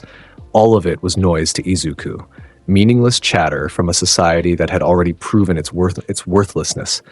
He returned to the League's hideout after each kill, where Toga would clean his wounds, the few that Carnage hadn't already healed, and they would talk about the future. The heroes are scared, she said last night, straddling his lap while she wrapped bandages around a sonic burn on his shoulder, one of the few injuries that actually required attention.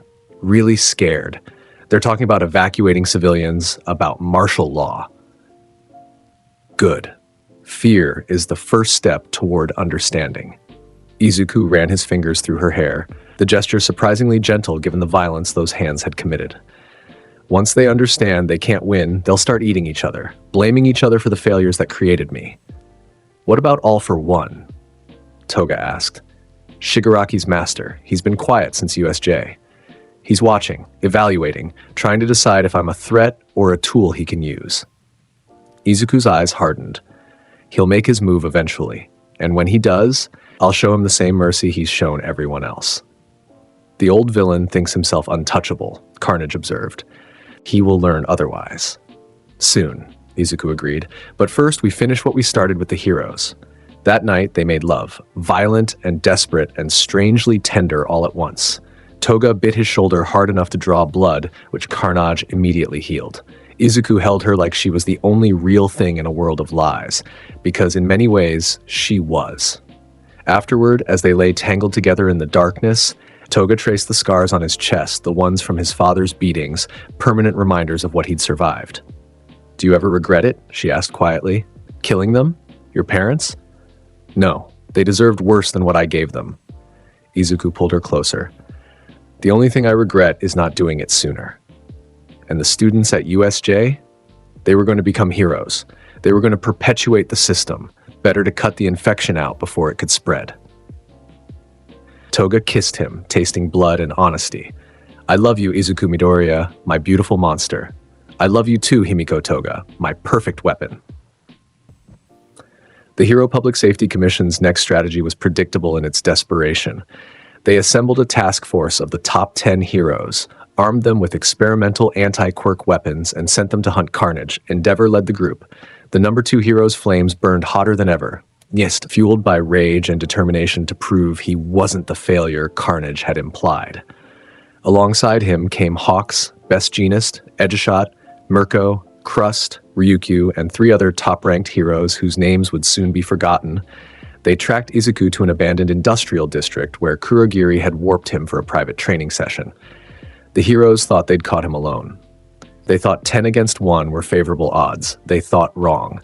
Endeavor attacked first, a massive column of fire that should have incinerated everything in its path. But Carnage had been training specifically for this. The symbiote hardened into heat-resistant armor, deflecting most of the flames while Izuku's enhanced durability handled the rest. He emerged from the inferno unscathed, his voice distorted by the symbiote. Hello, Endeavor. Remember me? The child you called an attention-seeking liar? I remember a lying brat, Endeavor snarled, flames intensifying. Now I see a villain who needs to be put down. Finally, some honesty. Izuku moved with speed that left after images. Hawks tried to intercept with his feather blades, but Carnage extended dozens of tendrils that caught each projectile mid-flight. The symbiote analyzed their composition, adapted, and fired them back with twice the velocity. Hawks barely dodged, several feathers piercing his costume and drawing blood. He's faster than the reports indicated. Spread out! Best Jeanist commanded, his quirk extending fiber tendrils to try and bind Izuku. Don't let him focus on any single. A blade formed from Izuku's arm, extending 20 feet in an instant and severing Best Jeanist's fibers before they could connect. The hero stumbled backward, shocked by the precision. You're all too slow, Izuku said. Too predictable. You fight like heroes, with rules, with restraint, with the expectation that your opponent will do the same. His body morphed, blades and spikes erupting from every surface. I fight to kill. Mirko charged in with her rabbit quirk-enhanced strength, her kicks powerful enough to crater concrete. She was fast, aggressive, and utterly fearless. Her foot connected with Izuku's chest, the impact sending him flying backward. For a moment, the heroes felt hope. Then Izuku landed on his feet, the damage already healed, and laughed. Good hit. You're stronger than you look. He blurred forward, meeting her next kick with a tendril that wrapped around her leg and yanked her off balance. But strength means nothing if you can't land a killing blow. His fist transformed into a massive hammer, caught Mirko in the ribs. Bones shattered. She flew through a building, the structure collapsing around her. Edgeshot attempted a sneak attack, his body thinning to paper width to slip through Carnage's defenses. It almost worked. His fist, concentrated to a single point, would have pierced Izuku's heart, but Carnage sensed the attack before it landed. The symbiote's mass shifted, catching Edgeshot mid-transformation and trapping him in a cocoon of biomass. Interesting quirk, Izuku observed, studying the struggling hero. You can transform your body into incredibly thin shapes. Must be useful for infiltration. Let me go, Edgeshot demanded. I don't think so. The cocoon constricted, slowly, methodically. Edgeshot screamed as his paper-thin form was compressed, crushed, pulverized into paste. When the cocoon opened, what fell out wasn't recognizable as human. Edgeshot! Hawks dove toward the remains, grief and rage overwhelming tactical thinking. His feathers launched in a desperate barrage, hundreds of blades seeking Izuku's vital points. Carnage caught them all.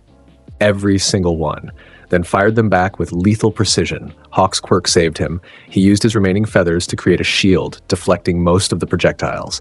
But several got through, piercing his wings, his shoulders, his legs. He crashed to the ground, bleeding and crippled. 3 down, Izuku said calmly, walking toward the fallen number 2 hero. 7 to go. Endeavor roared, his flames exploding outward in a nova of heat that melted steel beams and turned concrete to glass. I'll burn you to ash! He's angry, Carnage observed, using more power than his body can sustain. Wait for the opening. Izuku dodged through the inferno. His heat resistance improved, but not perfect. Burns formed and healed across his skin in rapid succession, Carnage working overtime to keep them alive. But he was patient, watching Endeavor's movements, looking for the telltale signs of quirk exhaustion. There, a slight hesitation, a flicker in the flames. Endeavor's body temperature was rising too fast, approaching dangerous levels. Izuku struck. He burst through the fire, his fist transformed into a spike that punched through Endeavor's flame barrier and caught the hero in the shoulder. The impact sent Endeavor flying backward, his flames sputtering. Before the number 2 hero could recover, Izuku was on him, raining blows with inhuman speed and strength. Each punch cratered Endeavor's body, each kick shattered bones. The hero's quirk tried to activate defensively, but Carnage smothered the flames, the symbiote's mass absorbing the heat faster than Endeavor could generate it. This is for every child you've abused in your quest for power, Izuku said, his voice cold. For every person you've hurt in your pursuit of being number 1. For every victim of your arrogance and cruelty. I never, Endeavor coughed blood, never touched you. You didn't have to. You saw me suffering and chose to do nothing. That's worse than direct abuse. It's the conscious decision to allow evil to continue. Izuku formed a blade, and now you'll pay for that choice. The blade took Endeavor through the heart. The number 2 hero's eyes widened in shock, flames flickering one last time before dying forever. His body slumped, lifeless, as Izuku withdrew the weapon. Enji! Ryukyu screamed, her body transforming into a massive dragon. She dove at Izuku with claws extended, rage overriding sense. Too emotional, Carnage noted. Easy prey. Izuku formed massive spikes across his back and stood his ground. Ryukyu's charge impaled her on the bioweapons, her dragon form's weight working against her. She roared in agony, trying to pull free, but Carnage's spikes had barbs that dug deeper with every movement. You loved him, Izuku observed, watching her struggle. How unfortunate. Love makes people stupid. He retracted the spikes suddenly, letting Ryukyu crash to the ground. Her dragon form flickered, unable to maintain transformation while bleeding from dozens of wounds. Izuku didn't finish her immediately. He wanted the others to see what happened to those who fought with emotion instead of logic. The remaining heroes, Crust, Best Genist, and 2 others whose confidence had evaporated, stood frozen, confronted with the reality of their situation. They were going to die here. All of them, and there was nothing they could do to prevent it. Run, Crust said to the younger heroes. Get out of here. Warn the others. We can't leave you, one protested. You'll die if you stay. Crust's quirk activated, creating shields around the 2 younger heroes. Go, they ran. Izuku let them. He wanted survivors, wanted witnesses to spread the tale of this massacre. Crust and Best Genist stood together, preparing for their final battle. Any regrets? Best Jeanist asked. Not saving that boy when I had the chance, Crust replied. You? The same. Too late for regrets, Izuku said, walking toward them. You had your chance. You made your choice. Now face the consequences. The fight was brief and brutal. Crust's shields shattered under Carnage's relentless assault. Best Jeanist's fibers were cut faster than he could generate them. Within minutes, both heroes lay dead, their bodies broken and discarded like trash. Izuku stood amid the carnage, 8 top heroes dead, 2 crippled and left as warnings, and felt nothing but cold satisfaction. Well done, Carnage approved. The heroes are learning. They're learning that they can't stop us, Izuku agreed. He looked at Hawks, who was trying to crawl away despite his injuries.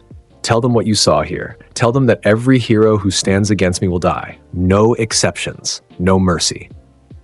Hawks nodded weakly, tears streaming down his face. Izuku walked away, leaving the destruction behind. Toga met him at the rendezvous point, her eyes bright with excitement. I heard the explosions. Did you? Endeavor's dead. So are Edgeshot, Ryuk, Crust, Best Jeanist, and 3 others. Hawks and Mirko might survive, but they'll never fight again.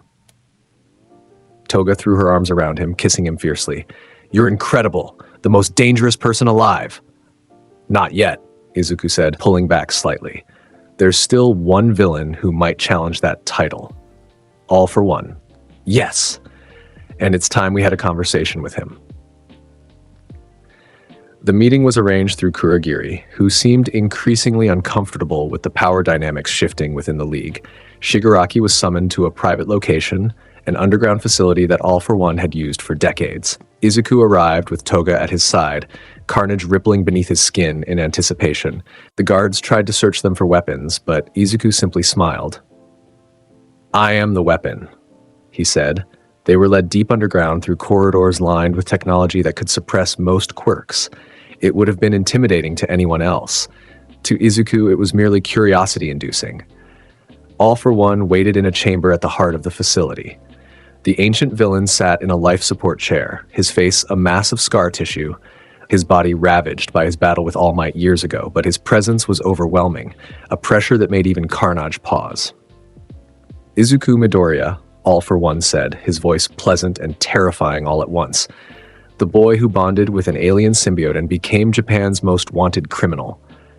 I've been eager to meet you. Have you? Izuku replied flatly.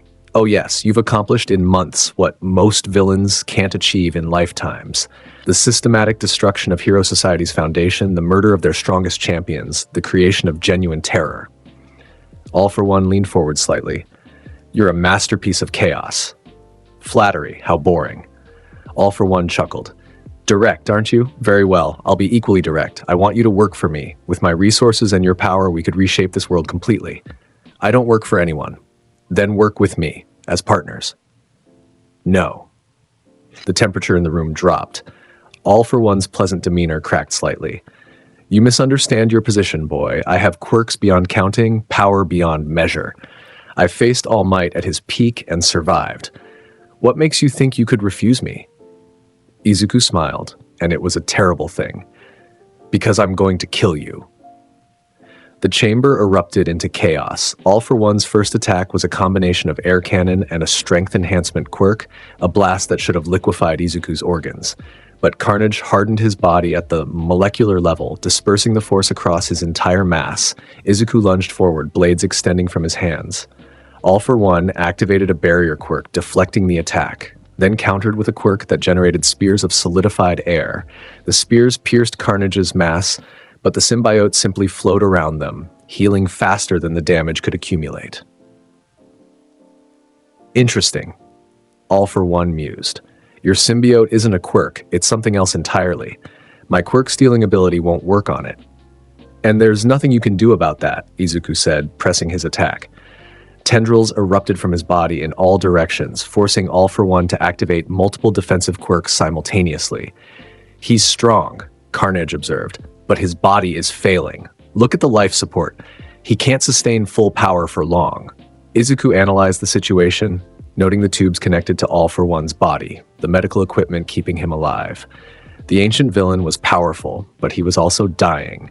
Every quirk he used drained his limited reserves. All for One seemed to realize Izuku had identified his weakness. His attacks became more desperate, more powerful. He combined quirks in devastating ways. Rivet, creating stakes that launched with air cannon's force, impact absorption, and multiplier quirks, creating explosive feedback loops. The facility began to collapse around them. Toga had retreated to safety the moment the fight started, watching from a protected observation room as the two monsters tore each other apart. Izuku sustained injuries that would have killed anyone else. His arm was severed by a cutting quirk, his torso pierced by multiple spears, half his face burned away by some kind of heat-based attack. But Carnage regenerated everything, the symbiote feeding on Izuku's rage and pain to fuel its healing. "You can't win," All For One said, breathing heavily. "I have hundreds of quirks, thousands of combinations. You'll run out of energy before I run out of options. Will I?"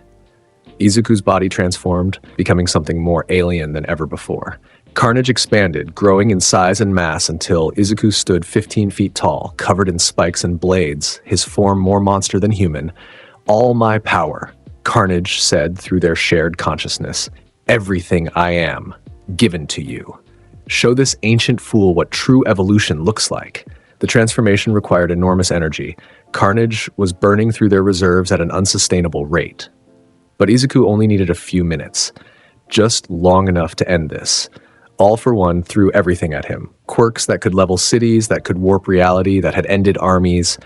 The underground facility was destroyed completely, collapsing into rubble and exposing them to the night sky. And through it all, Izuku kept coming. Relentless. Unstoppable. A force of nature given malevolent purpose, he reached All For One and grabbed the ancient villain before he could activate another defensive quirk. Carnage's mass flowed over All For One's body, smothering his attempts to fight back. "You wanted to use me as a tool," Izuku said, his voice distorted by the symbiote. "To make me your weapon against Hero Society. But I'm nobody's tool. I'm the end of everything you built." "Wait," All For One gasped. "We can make a deal. I can give you power beyond imagination. I can make you immortal like me. I can.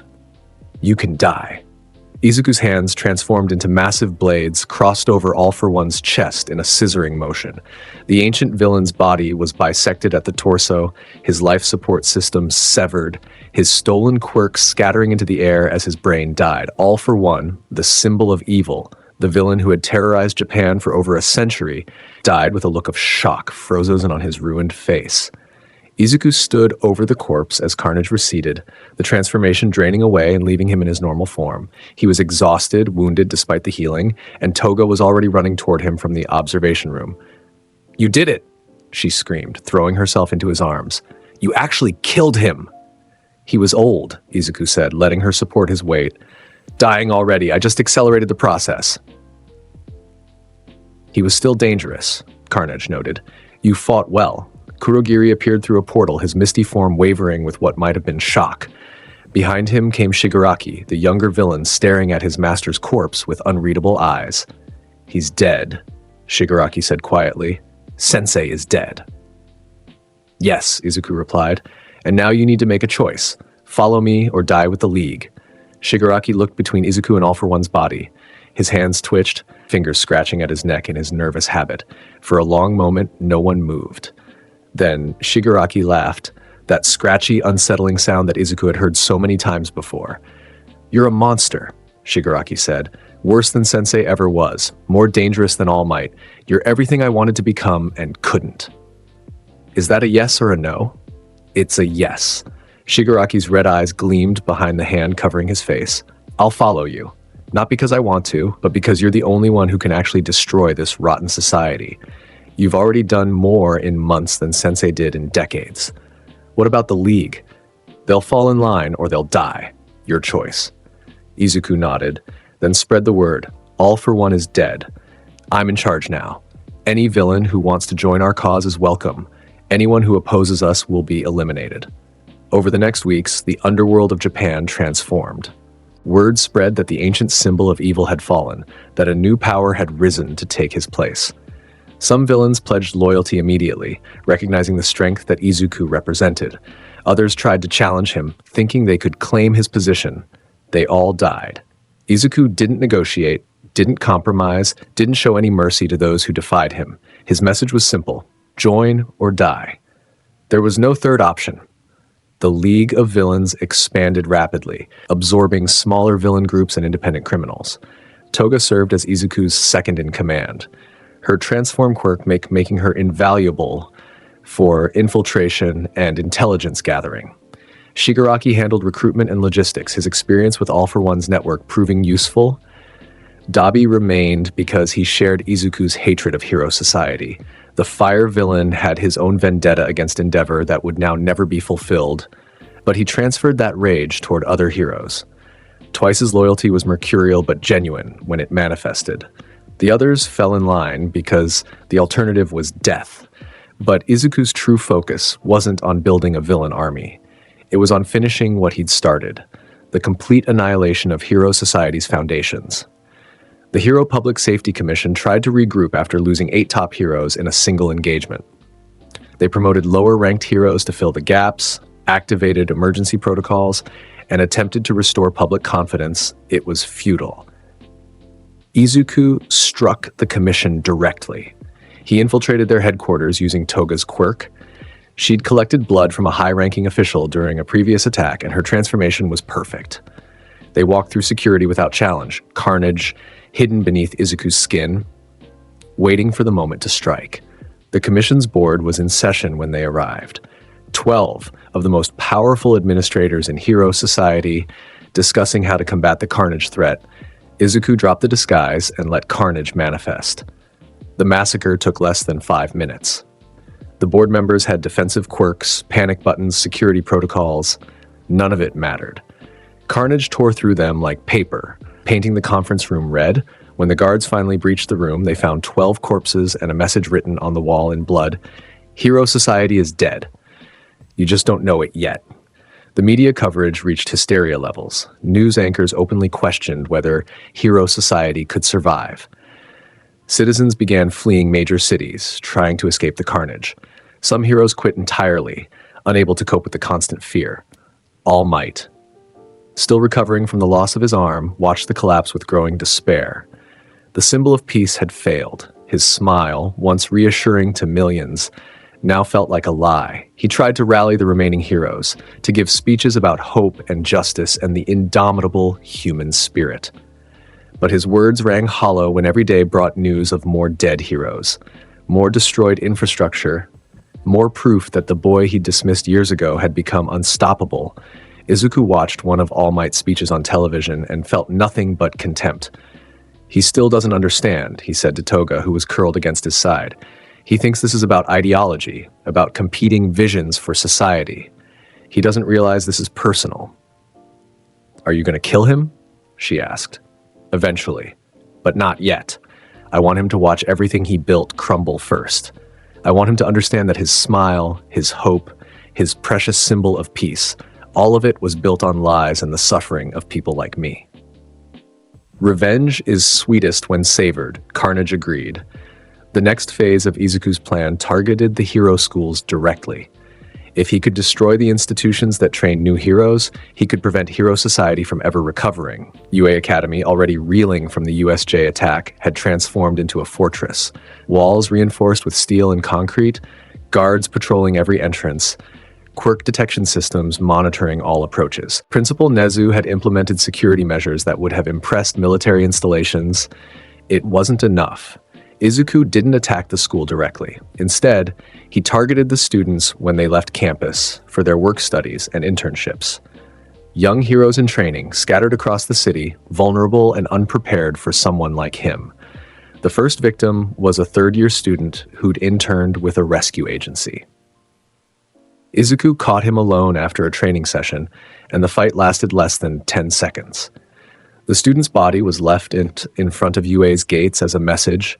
The second was a second year with a promising future in heroics. She lasted slightly longer, her quirk giving her brief advantage before Carnage adapted and overwhelmed her. The third, fourth, and fifth came in quick succession, each death more brutal than the last. UA's administration faced an impossible choice.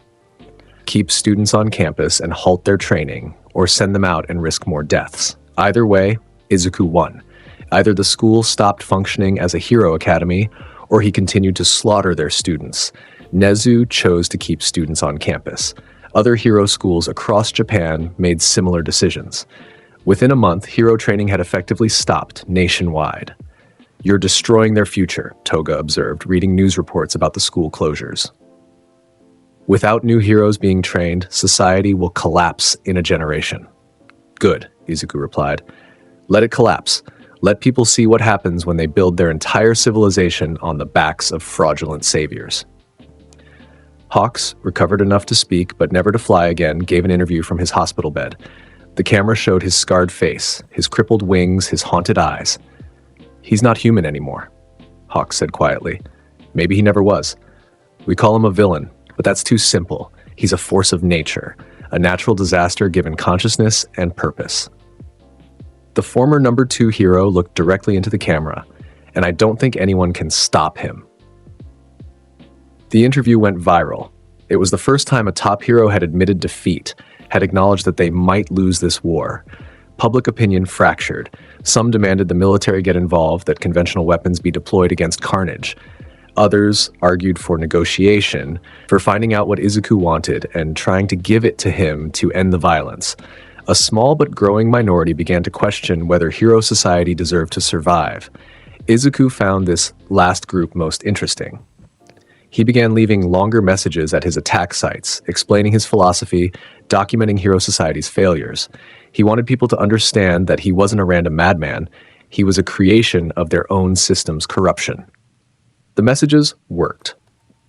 Support for heroes began to erode as citizens learned about the abuse and negligence that had created Carnage. Protesters appeared outside hero agencies demanding accountability. Some heroes were attacked by civilians who'd lost faith in the system. Hero society was cannibalizing itself. Mirko, partially recovered from her injuries at the industrial district, returned to active duty against medical advice. The rabbit hero had always been aggressive, fearless, charging into battle without hesitation. Her encounter with Carnage had changed her. She was still aggressive, but now she was desperate. She challenged Izuku publicly through media channels, demanding he face her in single combat. "You want to prove heroes are weak?" she shouted into the cameras. "Fight me alone. No tricks, no ambushes. Just you and me, and we'll see who's stronger."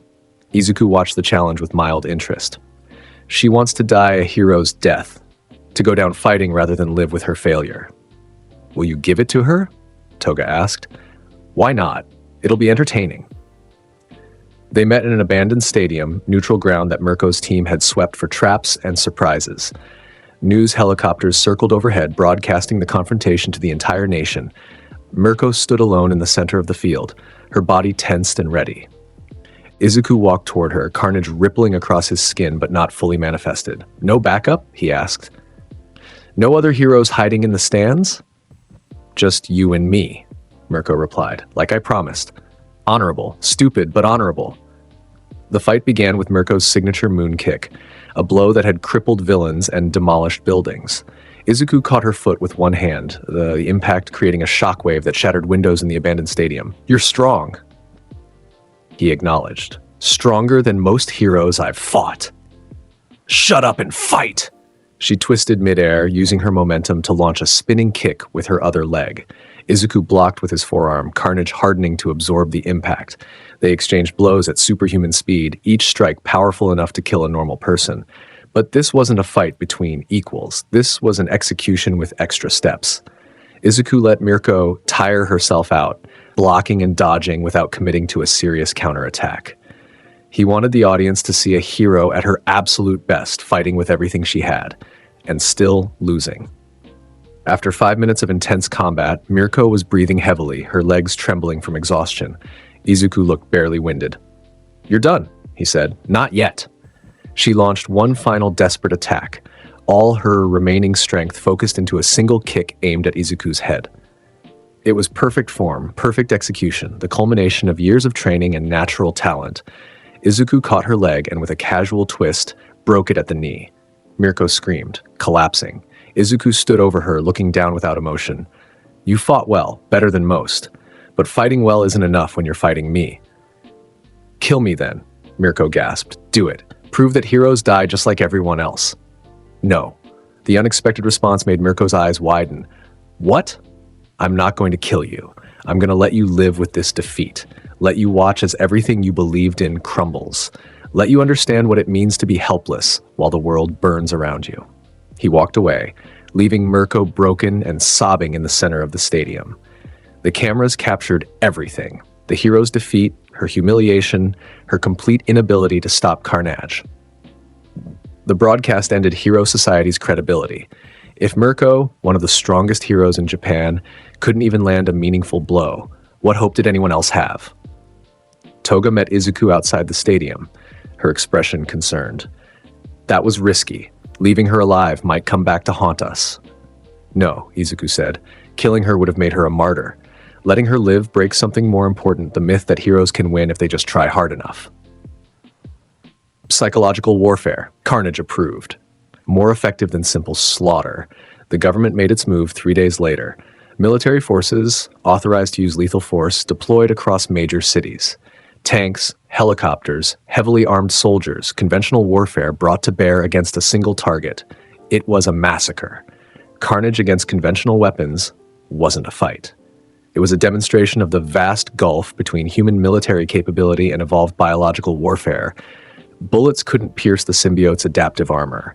Explosives couldn't overwhelm its regeneration. Fire and sonic weapons slowed Izuku down, but couldn't stop him. And every soldier who got close enough to use anti-quirk weapons found themselves torn apart by tendrils moving faster than human reflexes could track. Izuku carved through 3 military battalions in a single night, leaving hundreds dead and the government in complete disarray. "Stand down," the Prime Minister ordered in an emergency broadcast. "All military forces, cease engagement with the Carnage entity. This isn't working." The admission of defeat shattered what remained of public confidence. If heroes couldn't stop Carnage, if the military couldn't stop him, who could? The answer, increasingly, seemed to be no one.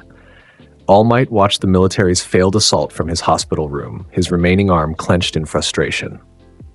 He was still recovering, still too weak to fight, trapped in this useless body while the world fell apart. "I have to do something," he told his sidekick, who was helping him with physical therapy. "You can barely walk, All Might. You can't fight like this." "Then I'll die trying. Better than sitting here while that monster destroys everything I built." But deep down, All Might knew the truth. He'd failed. Failed to save a child who'd needed help. Failed to see the warning signs. Failed to be the symbol of peace he'd claimed to be. And now that failure had come home to roost in the most terrible way possible. Izuku's campaign entered its final phase. He'd killed dozens of heroes, destroyed the commission, broken the military, and shattered public confidence in Hero Society. What remained was simple: hunt down the last few major heroes and remove any possibility of resistance. His targets were carefully chosen. Not just powerful heroes, but symbols. People whose deaths would represent the complete collapse of Hero Society's ideals. Present Mic was first. The voice hero had been one of the heroes Izuku approached as a child, one who dismissed his pleas for help with a cheerful smile and shallow comfort.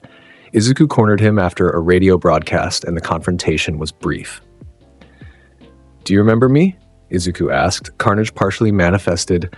Present Mic's eyes widened with recognition and horror. The boy from years ago. The one who said his parents were hurting him. The one you told to stop being dramatic. "I'm sorry. I didn't know. I thought you were just seeking attention. I didn't realize." "You didn't care to realize." The sonic scream that Present Mic unleashed could have shattered buildings. Carnage recoiled from the sound, the symbiote destabilizing briefly. But Izuku pushed through the pain, his training and willpower overcoming the biological weakness. He grabbed Present Mic's throat, cutting off the scream, and squeezed until cartilage collapsed. The voice hero died in silence, a fitting end. Midnight fell next. The R-rated hero had been teaching at UA when Izuku attacked, using her somnambulist quirk to try and put him to sleep. It didn't work. Carnage filtered the chemicals before they could affect Izuku's brain. She tried to run. Izuku caught her within seconds and ended her with clinical efficiency. Snipe, Ectoplasm, Vlad King. All the UA faculty who'd been complicit in maintaining the system that had failed so many children. All dead within a week. Their bodies left as warnings outside the Academy's fortified walls. Nezu, the hyper-intelligent principal, barricaded himself in UA's most secure vault. Izuku broke through in under an hour, Carnage's strength overwhelming every defense the mouse had engineered. Remarkable, Nezu said calmly, even as death approached. You've accomplished what no villain before you could, the complete dismantlement of organized hero society. May I ask why? You may ask, Izuku replied, but you won't live long enough to hear the answer. Nezu died, with his curiosity unsatisfied. The remaining pro-heroes went into hiding or fled the country entirely. Some tried to organize resistance movements, but without coordination or leadership, their efforts were pathetic. Izuku hunted them anyway, not because they posed a threat, but because he wanted to be thorough. Every hero who'd benefited from the corrupt system needed to face consequences. Wash, the laundry hero. Dead, lunch rush. The cooking hero. Dead. Gang Orca, the training specialist. Dead. One by one, the heroes fell. Some went quietly. Some fought with everything they had.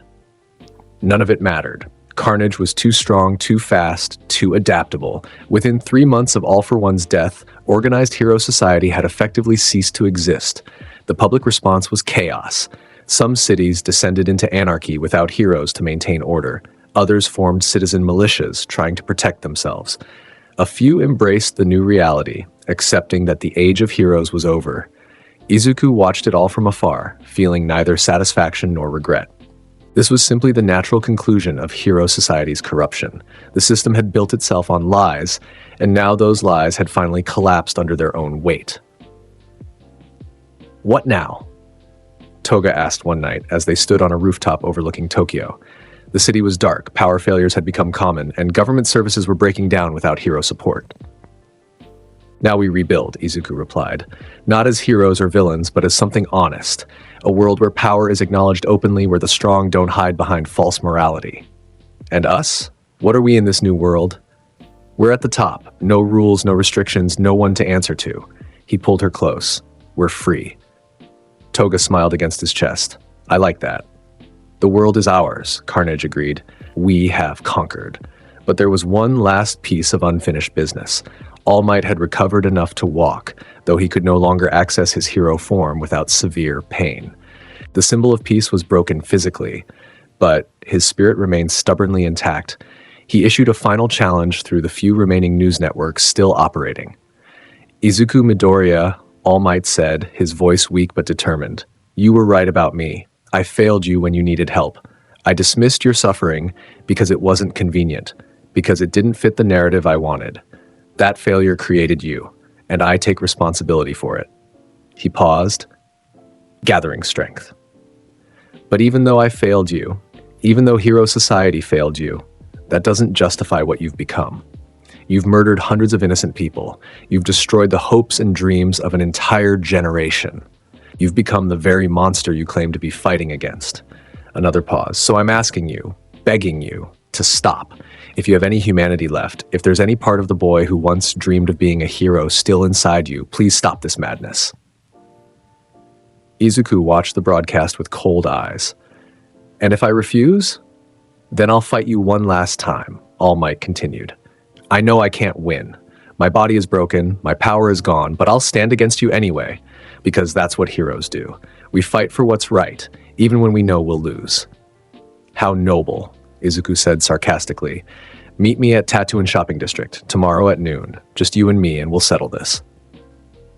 The broadcast ended. Toga looked at Izuku with concern. It's obviously a trap. They'll have every remaining hero there, every weapon they can muster. I know.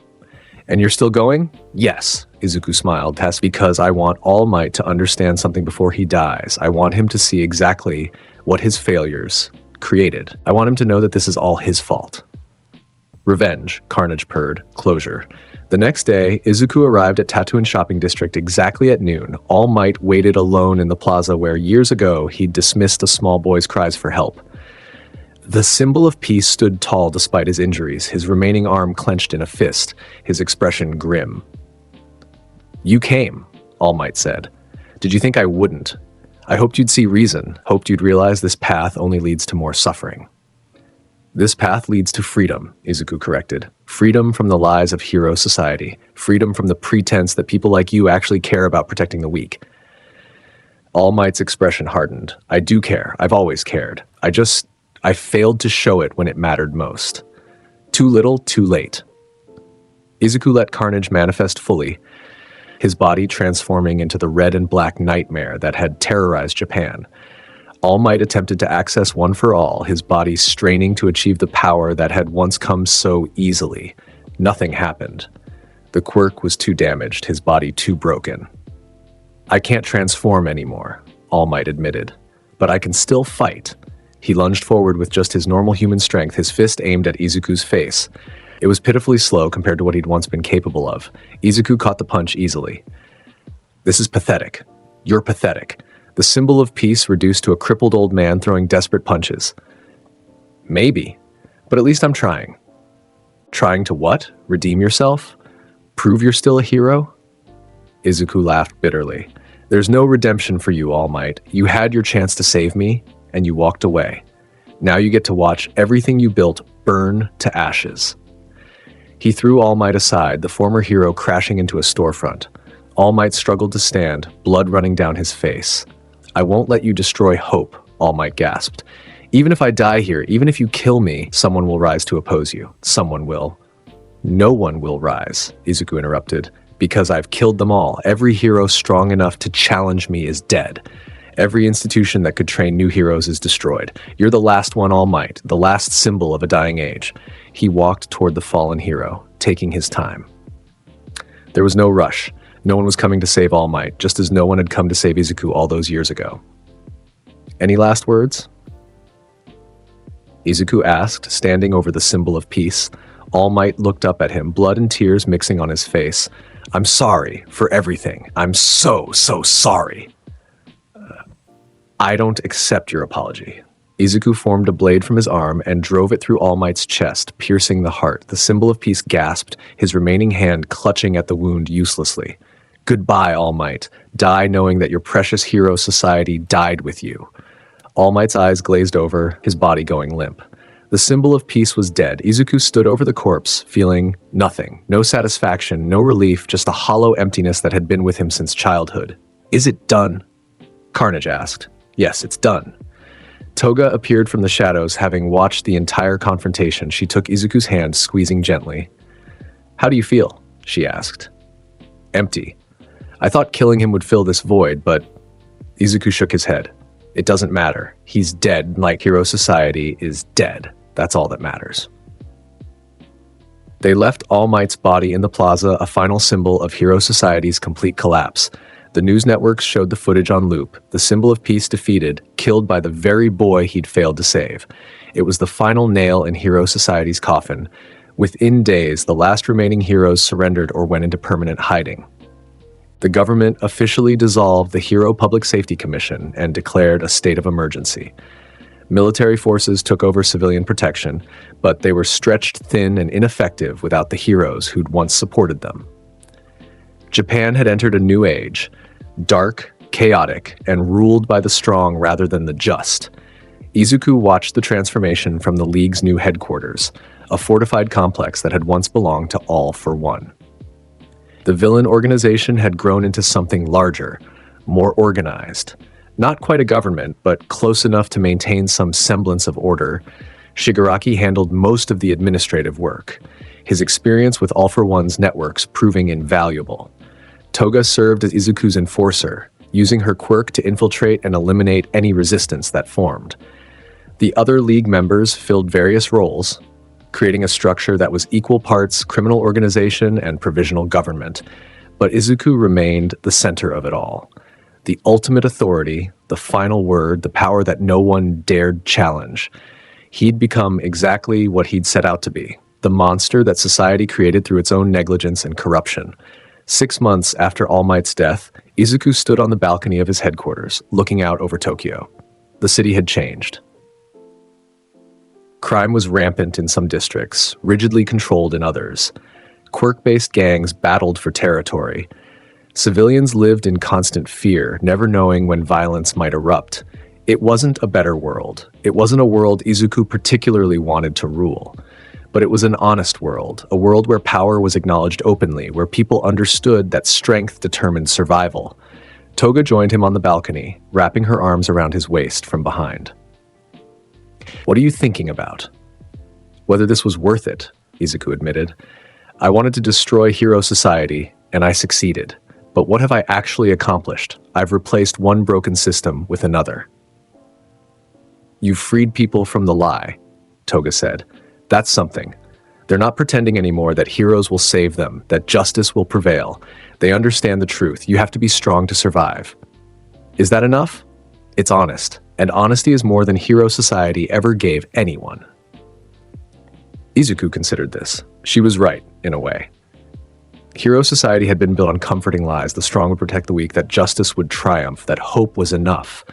Those lies had allowed people to ignore suffering, to turn away from victims, to pretend that everything was fine as long as heroes were smiling. This new world had no such illusions. It was brutal and dark, but at least it was truthful. You have achieved what you set out to do, Carnage observed. The question is, what now? Now? Izuku pulled Toga closer, feeling her warmth against him. Now we exist. We maintain this world we've created. We ensure that no one ever builds another system based on lies and false promises. And if someone tries, then we remind them why that's a bad idea. Toga smiled, pressing a kiss neck. I love you, Izuku Midoriya. My beautiful, terrible, perfect monster. I love you too, Himiko Toga. They stood there together, watching the sun set over a world they'd broken and remade. It wasn't a happy ending. There were no happy endings in a story like this, but it was an ending nonetheless. Izuku Midoriya, the boy who'd been abused and neglected and failed by everyone who should have protected him, had become the ultimate villain. He'd killed his parents, murdered dozens of heroes, destroyed hero society itself, and stood at the apex of Japan's criminal underworld. He'd won completely, utterly, definitively. And in winning, he'd lost whatever remained of his humanity. But as he held Toga in the fading light, Izuku found he didn't care. Humanity was overrated anyway. It was humanity that had created the conditions for his suffering. It was humanity that had built a society on lies and hypocrisy. Better to be a monster in an honest world than a victim in a false one. We are Carnage, the symbiote purred in his mind. We are chaos. We are freedom. Yes, Izuku agreed. We are. And in the darkness of the new world he'd created, that was enough. The years that followed were marked by strange stability. Izuku didn't try to rule in the traditional sense. He had no interest in governance or administration. Instead, he served as the ultimate deterrent, the force that kept everyone else in check through sheer intimidating power. Various factions tried to establish order in hero society's absence. Some succeeded, creating small pockets of civilization. Others failed, descending into chaos. Izuku intervened rarely, only when situations threatened to spiral into total collapse. He killed when necessary, but with less frequency than before. The point had been made. Everyone knew what would happen if they pushed too hard, if they tried to rebuild the old system. Toga remained at his side through it all, his partner in every sense of the word. Their relationship was dark and twisted, built on shared trauma and mutual bloodlust, but it was real in a way that most relationships weren't. They understood each other completely, accepted each other's monstrous nature, found peace in that acceptance. Shigaraki proved surprisingly competent at managing the League's expanded operations. The younger villain had grown in All for One's absence, becoming more than just a destructive child with a grudge. He still hated heroes, still wanted to destroy, but he'd learned patience and strategy. The League became something new. Not quite heroes, not quite villains, but a force that maintained a brutal kind of order. They prevented total anarchy while allowing the strong to thrive. It was imperfect, but it worked.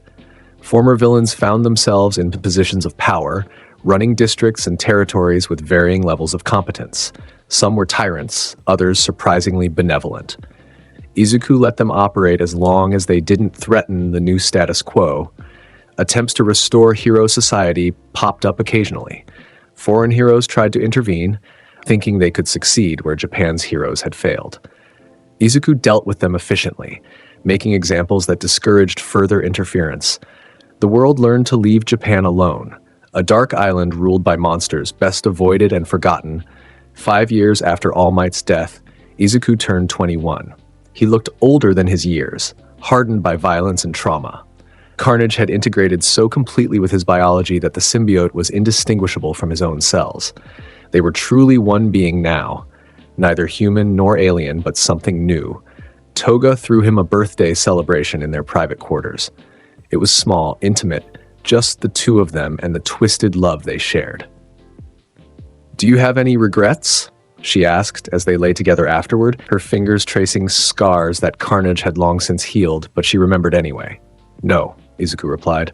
"I did what needed to be done, what I was created to do." "Do you think about them? Your parents? The heroes you killed?" "Sometimes, but I don't feel guilty. They made their choices, just like I made mine." "What about the future? Where do we go from here?" Izuku considered this. The rage that had driven him for so long had cooled into something colder, more calculated. He'd achieved every goal he'd set for himself, killed everyone who'd wronged him, destroyed the system that had failed him. What was left? "We exist," he said finally. "We maintain what we've built. We ensure that the truth remains visible, that power matters, that strength determines survival, that there are no heroes coming to save anyone. That's it? Just existing? What else is there?" Toga smiled, an expression that held both love and madness. "I suppose you're right, and existing with you is enough for me." "And for me," Carnage added. "We have achieved perfect symbiosis, perfect purpose." They spent the rest of the night together, two monsters finding comfort in each other's darkness. The next morning, Izuku stood on his balcony again, watching the city wake up. Tokyo had adapted to the new reality. People went about their lives with cautious awareness, always conscious of the danger that lurked in every shadow. It wasn't the world Izuku had dreamed of as a child. That boy who'd wanted to be a hero was long dead, killed by abuse and neglect and society's systematic failure. But it was the world he'd created as a monster, a world without lies or false promises, a world where everyone understood that salvation came from strength, not from waiting for heroes who would never arrive, a world he ruled absolutely. Toga appeared beside him, her presence comforting in its familiarity. "Shigaraki wants to meet. Something about a new quirk enhancement drug hitting the streets. Tell him to handle it. That's what we pay him for." "He specifically requested you." Izuku sighed but nodded. Being the ultimate authority meant occasionally dealing with administrative bullshit, even if he hated it.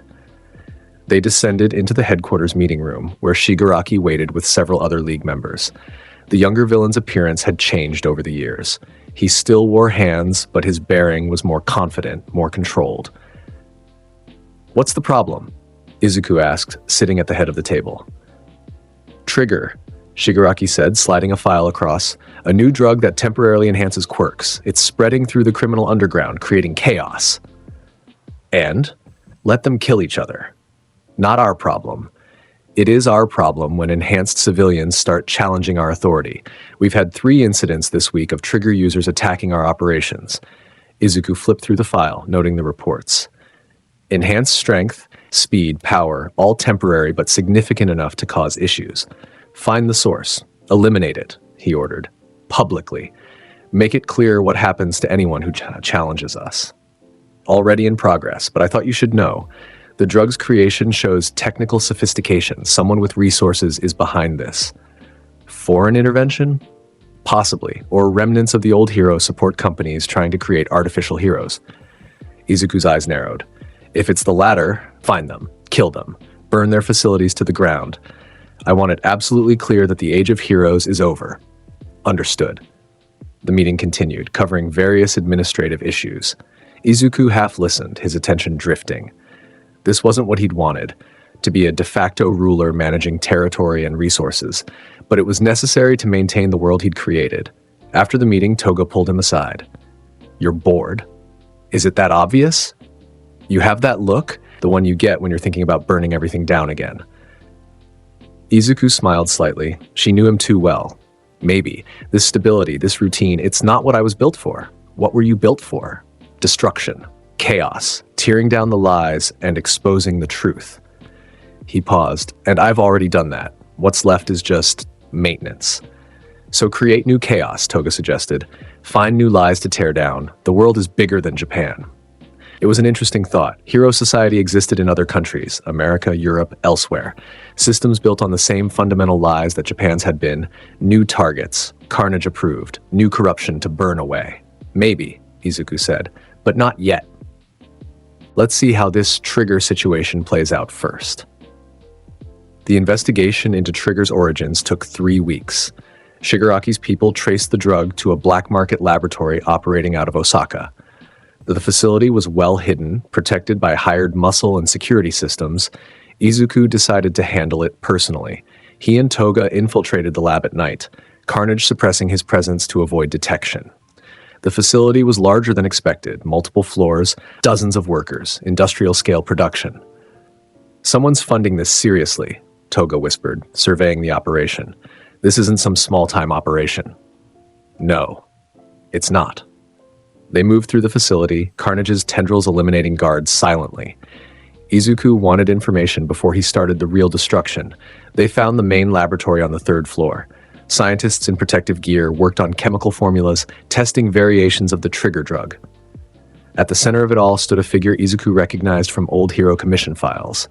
Dr. Garaki, one of All for One's associates, supposedly killed years ago. "Interesting," Izuku said, stepping into the laboratory. Carnage manifested fully, his appearance causing immediate panic. "Carnage!" one scientist screamed. Dr. Garaki turned, his expression shifting from shock to calculating interest. Well, Izuku Midoriya, All for One's killer. I've been wanting to meet you." "Have you?" "Oh yes, your symbiote is fascinating. An alien organism that grants power without the quirk factor. I have so many questions. You can ask them in hell." Izuku moved, but Garaki activated something, a switch that triggered multiple Nomu containment chambers. Dozens of the engineered monsters emerged, bioengineered weapons designed to fight heroes. Finally, Carnage purred. A real challenge. The battle was brief but intense. The Nomu were strong, some approaching All Might's level of power. But they were mindless, predictable, following programming rather than thinking tactically. Izuku tore through them with brutal efficiency. Carnage adapted to each Nomu's quirk combination, finding weaknesses and exploiting them. Blades, hammers, spikes. The symbiote formed whatever weapon was needed, morphing at thought speed. Toga joined the fight, using blood samples she'd collected to transform into various fallen heroes, confusing the Nomu and creating openings for Izuku's attacks. Within 15 minutes, every Nomu was destroyed. Garaki had fled during the chaos, but Carnage tracked him easily. The doctor made it to an escape vehicle before Izuku caught him, tendrils wrapping around his body and dragging him back. "Please," Garaki begged. "I can be useful. I can create weapons for you, enhance your power even further. I don't need weapons. I am the weapon. But think of what we could accomplish together. I could study your symbiote, unlock its full potential." "It's already at full potential." Izuku lifted Garaki off the ground, the doctor's feet dangling. "You're trying to revive All for One's dream. Create artificial heroes or artificial villains to challenge the new order. I'm trying to restore balance. Without heroes, society will collapse into honesty. Society will collapse into honesty. People will stop pretending that saviors are coming. They'll learn to protect themselves, to be strong or die. That's madness. No, that's reality." Izuku crushed Garaki's throat, ending the doctor's protests. The body dropped. Lifeless, Toga appeared beside him, blood spattered but grinning. "That was fun. Very therapeutic." "Burn it," Izuku ordered, gesturing to the facility. "All of it. Every sample, every formula, every piece of equipment. I want nothing left." Carnage obliged, igniting accelerant throughout the building. They escaped as the structure became an inferno, flames consuming years of research and development. From a nearby rooftop, they watched it burn. "Do you think there are others?" Toga asked. "Other people trying to bring back heroes?" "Probably. Some people never learn." Izuku pulled her close. "But they'll fail. Just like Garaki failed. Just like everyone who opposes us fails. Because we're stronger. Because we're inevitable." The years continued to pass. Izuku turned 25, then 30. His appearance barely changed. Carnage kept him young, preserved at his physical peak. Toga remained similarly ageless, her quirk and Izuku's protection keeping her safe and vital. Their reign became legend. Children grew up never knowing hero society, learning instead that power determined everything. Some adapted well, becoming strong in their own right. Others suffered, victimized by those stronger than them. Izuku didn't intervene in individual cases of suffering. That would be hypocritical. He'd built this world on the principle that strength mattered above all else. Helping the weak would undermine everything he'd fought for. But he did prevent mass atrocities. When warlords or tyrants threatened to depopulate entire regions, he intervened. Not out of mercy, but out of pragmatism. Total collapse served no one. It was a brutal balance, but it maintained stability of a sort. Foreign governments eventually stopped trying to interfere. Izuku had made examples of enough would-be heroes and military forces that the message was clear. Japan was off limits. The monsters that ruled there would defend their territory with absolute violence. Trade continued, carefully managed through neutral parties. Technology and resources flowed in exchange for Japan not exporting its chaos elsewhere. It worked. Shigaraki died when Izuku was 32. The younger villain had developed a terminal illness, his body breaking down from years of quirk overuse and genetic instability. He lasted 6 months before succumbing. Izuku attended the funeral, one of the few public appearances he made. He stood over Shigaraki's grave and felt something. Not quite grief, but acknowledgement of a shared history. "You were useful," Izuku said to the tombstone, and occasionally entertaining. "Rest, knowing you helped destroy the world you hated." Toga squeezed his hand. She was the only one who understood why Shigaraki's death affected him, even slightly. They'd built this new world together, Izuku, Toga, and Shigaraki. Now only 2 remained. "We should find a replacement," she suggested. "Someone to handle the administrative work you hate." "Later. Let's just be alone for a while." They returned to their headquarters and isolated themselves for a month, grieving in their own twisted way. When they emerged, Toga had selected a new administrator, a competent villain with organizational skills and no delusions of grandeur. Life continued. On Izuku's 35th birthday, he received an unexpected message, a video transmission from America, from a hero organization that still operated overseas. "Izuku Midoriya," the message began. A hero in a star-spangled costume spoke with practiced confidence. "We know what you've done, how you've terrorized Japan, killed hundreds, destroyed hero society, and we're here to tell you it ends now."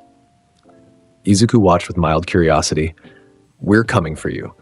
The full might of the American Hero Association backed by military support and international cooperation. "You may have conquered Japan, but you can't stand against the world." The message ended. Toga looked at Izuku with concern. "Are they serious?" "Apparently." Izuku considered the threat. An international coalition of heroes and military forces would be significant. Not insurmountable. He and Carnage had grown stronger over the years, but challenging. "They sound confident," Carnage observed. "Almost as confident as All for One was. And we know how that ended." "So what do we do?" Toga asked. Izuku smiled. That terrible expression that meant violence was coming. "We remind the world why they learned to leave us alone." The invasion came 3 months later. American heroes, European heroes, even some from Asia who'd evacuated during Izuku's rise. Hundreds of powerful individuals backed by military forces from multiple countries. They landed in Tokyo with overwhelming force, expecting resistance from the League and its allied villains. Instead, they found Izuku waiting alone in the impact zone. "Just you?" the leader, a hero called Star and Stripe, asked incredulously. "They sent one person?" "I'm all that's needed," Izuku replied. Carnage rippled beneath his skin, eager for the coming battle. Star and Stripe's quirk activated. Izuku Midoriya's heart stopped beating. Nothing happened. Her quirk, which could impose rules on reality itself, failed to affect Carnage's alien biology. Her eyes widened in shock. "That's impossible." "Your quirk affects this world's physics," Izuku explained. "Carnage is from another dimension. Different rules." The battle that followed was legendary, hundreds of heroes against one villain. Quirks of every type, strength, speed, elemental manipulation, reality warping, all brought to bear against Carnage. The American military provided support, missiles, aircraft, artillery. It wasn't enough. Carnage had evolved over the years, adapting to every challenge, overcoming weaknesses. The symbiote was faster than speedsters, stronger than heavy hitters, more adaptable than any quirk. And Izuku's tactical mind, combined with Carnage's biological capabilities, created something unstoppable. He tore through them. Not quickly. He wanted them to understand their mistake, to feel the hopelessness of fighting something beyond their comprehension. Heroes died by the dozens. Star and Stripe fell first, her throat crushed when she couldn't find a rule that affected Carnage. Others followed. Fire users burned alive in their own flames, reflected back by the symbiote's adaptive armor. Strength users found their attacks absorbed and redirected with multiplied force. The military fared no better. Missiles were caught mid-flight and thrown back at their launchers. Artillery shells were deflected by walls of biomass. Aircraft were dragged from the sky by extended tendrils. After 6 hours of continuous combat, the invasion force was destroyed. Survivors retreated in full panic, abandoning equipment and wounded in their desperation to escape. Izuku stood amid the carnage, literally and figuratively, covered in blood and barely winded. Carnage had consumed the dead to replenish its mass, making it stronger than ever. "Send this message to every hero organization in the world," Izuku said to the few survivors he'd deliberately spared. "Japan is mine. Anyone who challenges that dies. No negotiations, no second chances." The survivors fled, carrying his warning. The international response was immediate and decisive. Every country with hero programs officially declared Japan a no-fly zone. Heroes were forbidden from entering Japanese territory under any circumstances. Izuku had conquered not just a nation, but had forced the entire world to acknowledge his dominance. He returned home to find Toga waiting, her expression torn between pride and concern. "The news is calling it the Tokyo Massacre. They're saying you killed over 300 heroes." 347, Izuku corrected, plus support personnel. "The world is terrified of you now. Truly terrified." "Good. Fear keeps people honest." She hugged him tightly. "Promise me you won't let it consume you. The violence, the power, promise you won't lose yourself completely." Izuku held her, feeling the genuine emotion in her words. "I lost myself years ago, Himiko. The boy I was died with my parents. But I haven't lost you. As long as I have you, I have something anchoring me to, if not humanity, then something close to it. I'll always be here," she promised. "Your monster, your weapon, your love. And I'll always protect you, no matter what." They stood together, two broken people who'd found each other in the darkness and built something permanent from shared madness. "They call us monsters," Carnage observed. "But we are more than that. We are evolution, the future." "Maybe," Izuku agreed. "Or maybe we're just what happens when society creates the perfect villain. Either way, we've won." The years after the Tokyo Massacre were quiet. The world had learned its lesson. Japan remained isolated, a dark stain on the map that everyone agreed to ignore. Internally, society had settled into strange equilibrium. People adapted to life without heroes, learning to protect themselves or align with powerful groups for safety. It wasn't ideal, but it worked. Izuku and Toga aged together, physically remaining young thanks to Carnage, but growing older in experience and understanding. Their relationship deepened, becoming something beyond love or obsession.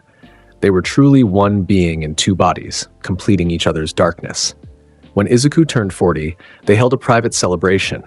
Just the two of them, reflecting on everything they'd accomplished and everything they'd destroyed. "Do you think we're villains?" Toga asked, a question she'd never posed before. Izuku considered this carefully. "I think we're honest. We don't pretend to be saviors. We don't lie about what we are or what we do. If that makes us villains, then yes." "But you've killed so many people."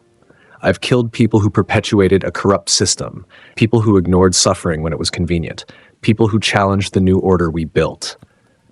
He paused. "I don't regret it." "Neither do I," Toga admitted. "Is that wrong? Should we feel guilty?" "Guilt requires believing we could have chosen differently, but could we? You and I were broken long before we met, shaped by trauma and rejection into exactly what we became. So we're victims too. We were victims, now we're something else entirely." "We are Carnage," the symbiote added its perspective. "Beyond victim and villain, beyond hero and monster. We simply are." They raised glasses, Izuku's containing wine, Toga's containing blood with a wine chaser, and toasted to their shared existence. "To 40 more years," Toga said. "To forever," Izuku replied. And in the darkness of the world they'd created, they found a twisted kind of peace. The story of Izuku Midoriya, the boy who bonded with an alien symbiote and became the world's most feared villain, had reached its conclusion. Not with redemption or defeat, but with absolute victory. He'd killed his abusive parents. He'd murdered dozens of heroes. He'd destroyed hero society completely. He'd defeated All for One and All Might. He'd repelled an international coalition of heroes. He'd built a new world on the ashes of the old, and he'd done it all without remorse, without hesitation, without mercy. He was Carnage, in name and in nature. A monster created by society's failures, given form and terrible purpose. And as he stood with Toga, watching another sunset over the world they ruled, Izuku finally understood what he'd become. Not a hero, not a villain, not even human anymore. He was inevitable. He was chaos. He was freedom. He was exactly what hero society deserved, and he would reign forever. The end. And now, it's time for our Patreon shout-out. For our pro-hero tier, the rising stars lighting the path of justice, Ancient Chant, and Javon McQuire. Next up, the absolute pillars of the channel. These legends are holding it down like All Might himself. Huge shout-out to our symbols of peace. Neostar Productions, Asael Cardenas, Shakon Simmons, Agroxa 298, Suna Win 631, Elijah Saunders, Peter Hamilton, Freddy_Rose, Omega, Toxic Rune, Chris Talley, Alexander Thompson, Remorseful Z, Black Vein, Joshua Hedrington, Aaron Abercrombie, Drift SKATAR, Akino Hijima, Corey Tokars, Jan, Exop 3656, Devin Black, Crow, YSBRYD, Roberto Ramos Di Cristina, Joe Bros, Ravon Crimson River, Dante Alistar, Adam Yonkers, Blood Saints, Donna Cafe, Zeph, KC, Howie60, Ignacio, and Albert. You guys are smashing it at 100%. And finally, the heavy hitters, the elite squad going beyond plus ultra. Give it up for the hope of the universe, Debbie Vo, Govslands 21, LS Morningstar, Moral, Spintown, I Shoot X50, Greg Green, James, Quan Yen Thompson, Juan, I'm Calver, and Colsey. You guys are the true heroes of this story. With the heroes fallen and society crumbling, the symbol of terror has finally ascended. If you loved this dark, villainous twist on the My Hero Academia universe, slash that subscribe button for more twisted what-ifs. The carnage is far from over. Join us for the next massacre.